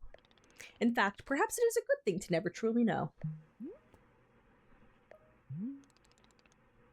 I am very proud of you, Miss Alta. Speaking of flying earlier, if you could fly, but with the caveat that it would take the same amount of energy, oh, and the same speed as running, would you do it? If so, how often? Oh, I might. As much as I hate running. I might. Because maybe the views are prettier. But I probably wouldn't do it super often. But I would do it sometimes. Boro has very much enjoyed your company here in the clearing. Whatever comes next is up to you, and I trust you to be making good decisions. Oh, I mean, the monster sword part was like that was a huge, to me, that was the climax of the game. That was the pivotal climactic moment. Once I leave, will I ever see you again? Oh, I should very much be thinking so. But not right away. In time, the forest will always invite you back. I'm gonna say both of these. Like, you're a weird dude, Boro, and I loved spending time with you. I've enjoyed spending time with you. Miss Alta, to hear you say so is a joy upon my soul. Thank you very much. And you.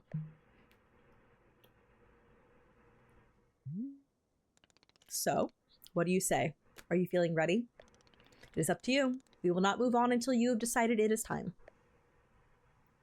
I'm ready to go. All right. I am wishing you all the best, Miss Alta. Boro. That's my bro. My Boro bro.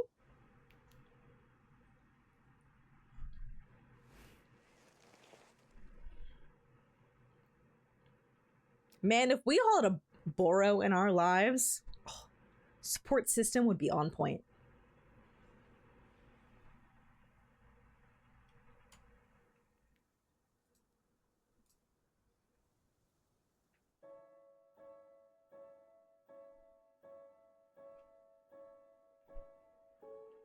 That was so sweet.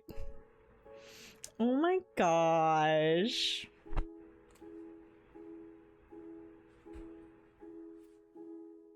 That was fantastic. Oh yeah, here we go. Daniel C418 Rosenfeld. Written and directed by Dave Uredin. I've played some of his other games.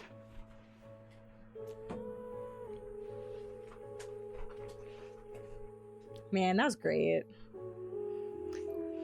Oh, so I had seen the trailer for this game and was interested before Pat mentioned playing it.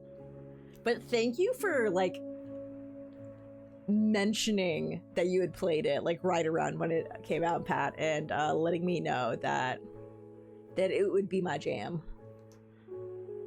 It was more my jam than I think either of us knew before I played it. And as soon as I started, I was like, oh, this feels personally targeted. Aggro's first game. This is amazing. This was a great game. Wonderfully written, amazing music. loved the narrative. I loved the character writing. They all felt distinctive. I think definitely there were some characters that got more love than others. But also I think they were the better characters. Like Monster, Nana.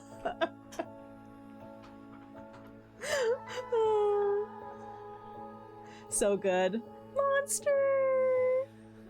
So good. This game is Pink Rose will like it. Little did we know, I would love it.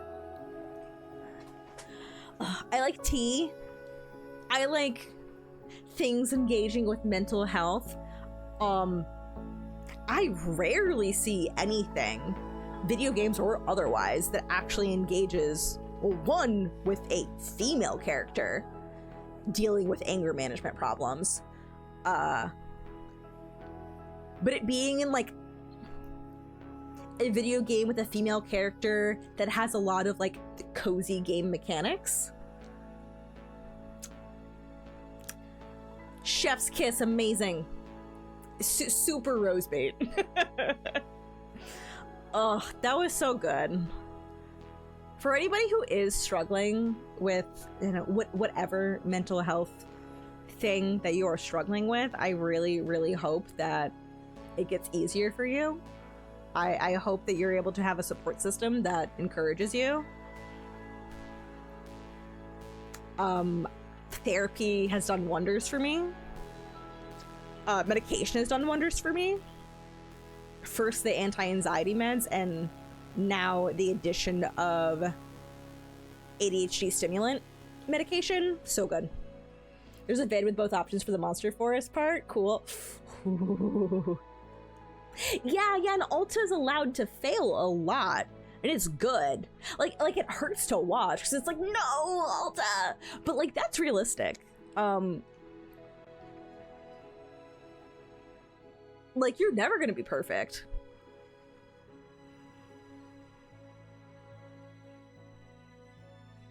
So good. So good. Like Boro, perfect, amazing. Okay, nobody's perfect, but Boro is perfect. Just a really, really, really understanding and patient person. I will say I'm still not amazing at being bored. I still frequently, as soon as something is not engaging me, feel the urge to go pick up my phone and just go scroll on it with that instead of just like sitting there in my thoughts. I'm trying. I'm trying. Oh, that's true. Dirk Warhard is peak.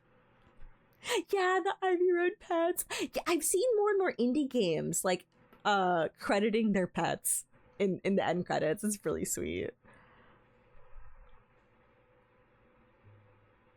Man, Dylan has gotten me through some really rough time. We adopted Dylan during the actual worst year of my life, of the year that my mom died. That was also the year that Gamergate really took off back in 2014. That was also the year that harassment from my former college roommate really picked up, like really aggressive sexual harassment. And just like tons of cyberbullying and tons of isolating me from a community. It was absolutely the worst year of my life. And I hope that it is always the worst year of my life. I hope everything is, you know, never gets to that point. And we adopted Dylan that year. And oh my gosh, the things that Dylan has gotten me through. Oh my God. I owe that cat my life.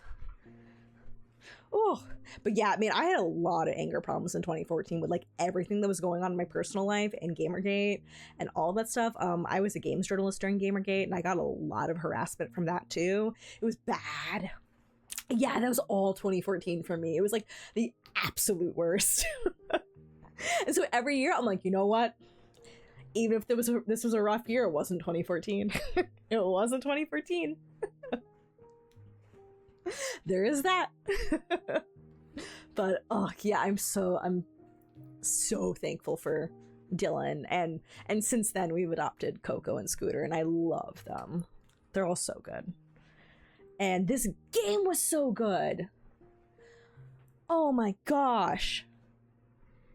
I am going to go recommend this to absolutely everybody now. I don't think I need to recommend it to you all. You all saw. You all know. I recommend playing it for yourself as well. I think it is very enjoyable, and to just allow yourself to play it at your own pace and have fun with it, because that's, I mean, the game very much enables that and encourages that, which I think is fantastic. Love it. So good. So good. Yeah, it's peak. It is actually peak, and not just like boo, boring. So freaking good. Oh my gosh. Yeah, I might have to like write up a thing about this on my blog. Yeah, we just finished it. Yeah, I wanna start writing more things on my website. Which is just rosebattle.com, and very easy to remember. I have a blog on it, which is, you might notice if you open it, the last entry is from 2019.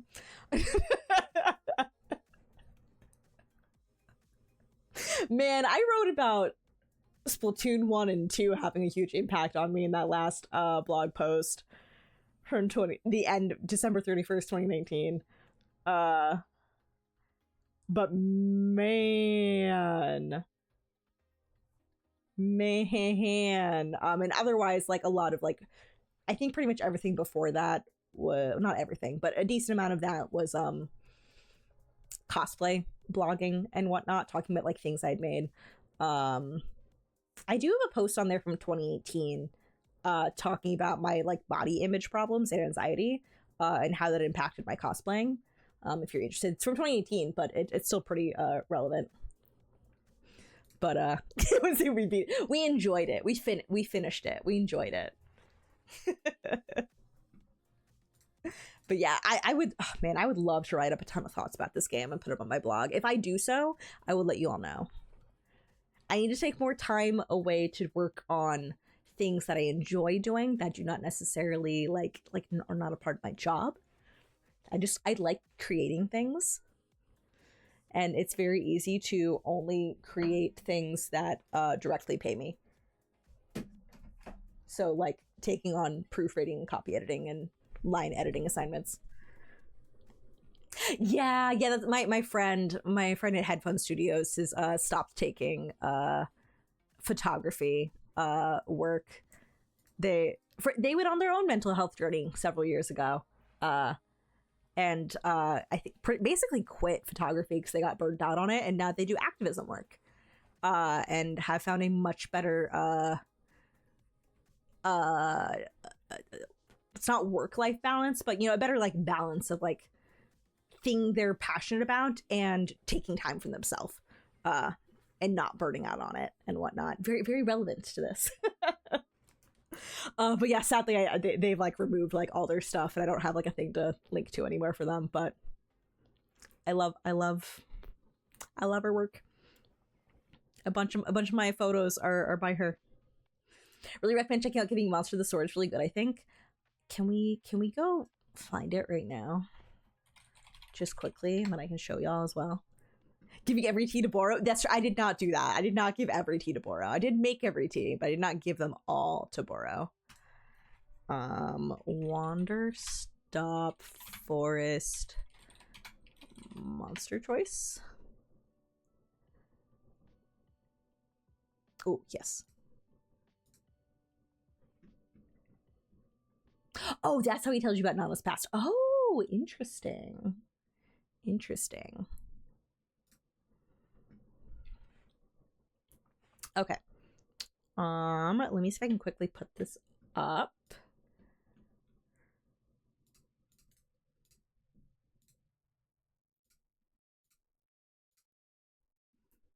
Yes, capturing. I think we got it.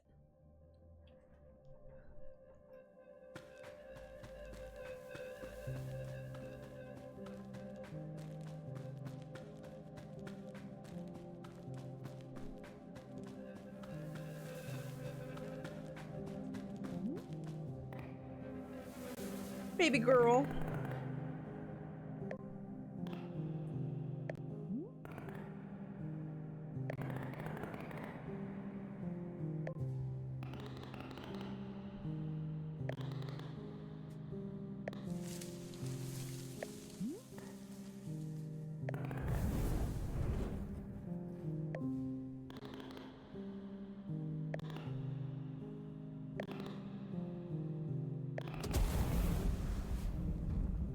Baby girl.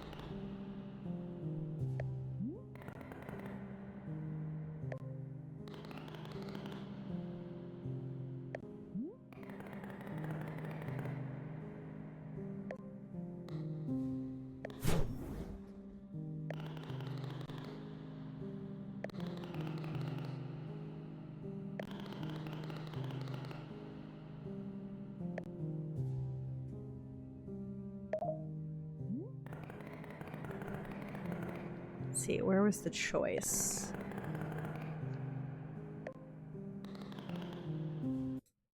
Take it back, now! Okay, so this is the choice that I didn't take.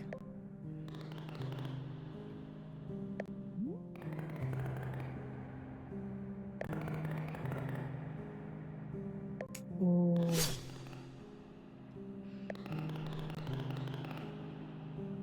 Oh.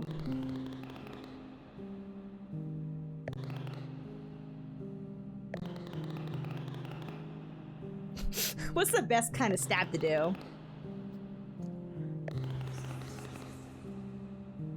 Oh!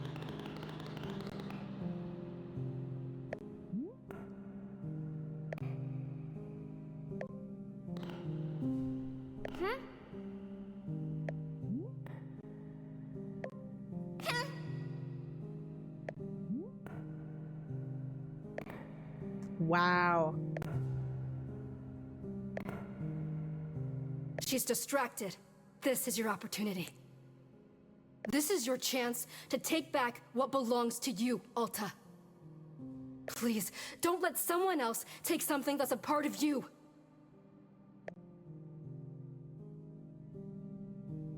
Oh, there's another option. Okay, so that's leaving the sword.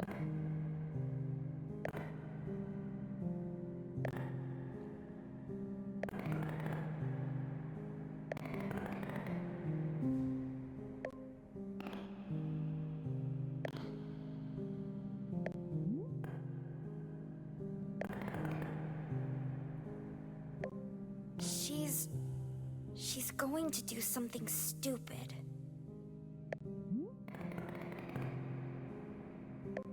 It's just... everything. Everything she does is bad. I have to watch her all the time to make sure she's not being stupid.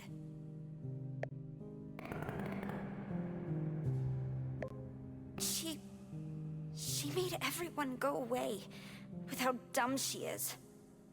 She made Annabeth and Noah go away, and Tessa. She made Mom and Dad abandon us. She's just so out of control, all the time.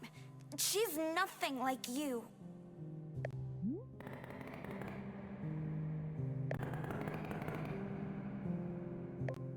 You're not? But you told me... You said how hard you always work to be in control. That's what you said. You did?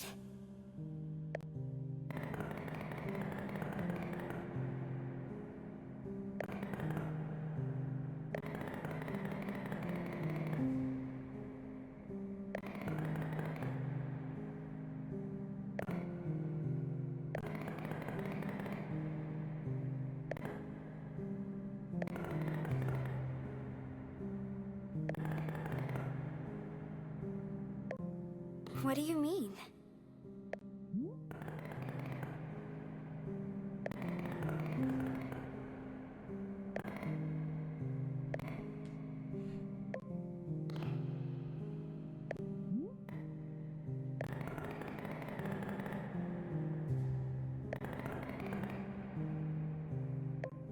Really?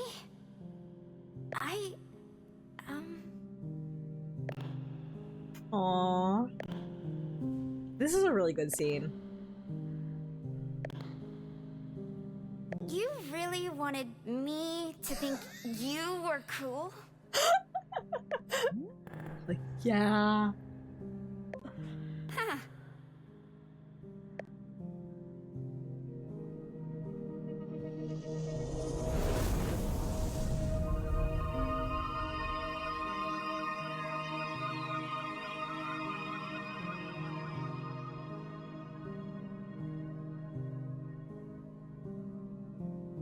Oh, and that goes away, the black thing.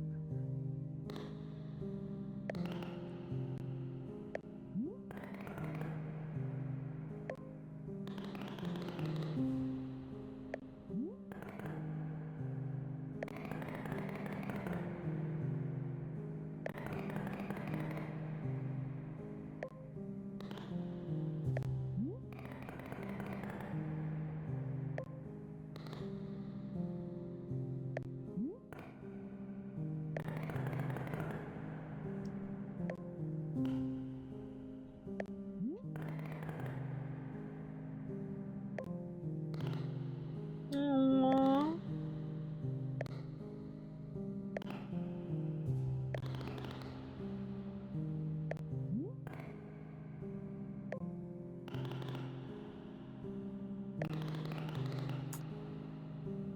Aww.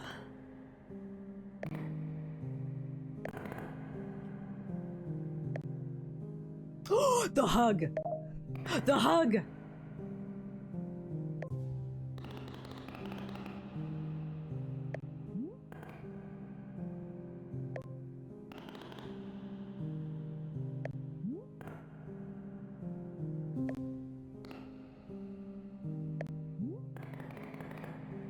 Oh, she's sleepy.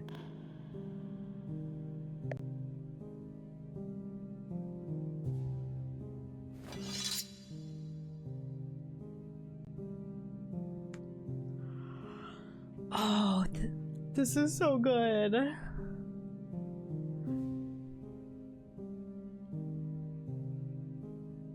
Oh my gosh.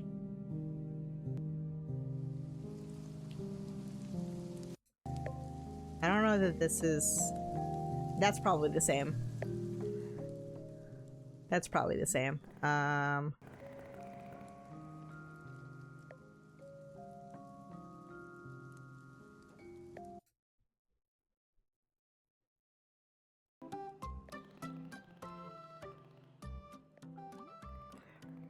Oh my gosh. Oh my gosh, that's so freaking good. It's your wallpaper on your phone. Oh my god, that was so good. That was so good. Oh, I want to go replay it. I do have to actually end for the night though, because it's 10:30 p.m. So I gotta go start getting ready for bed. Oh my gosh. Y'all, I freaking love this game.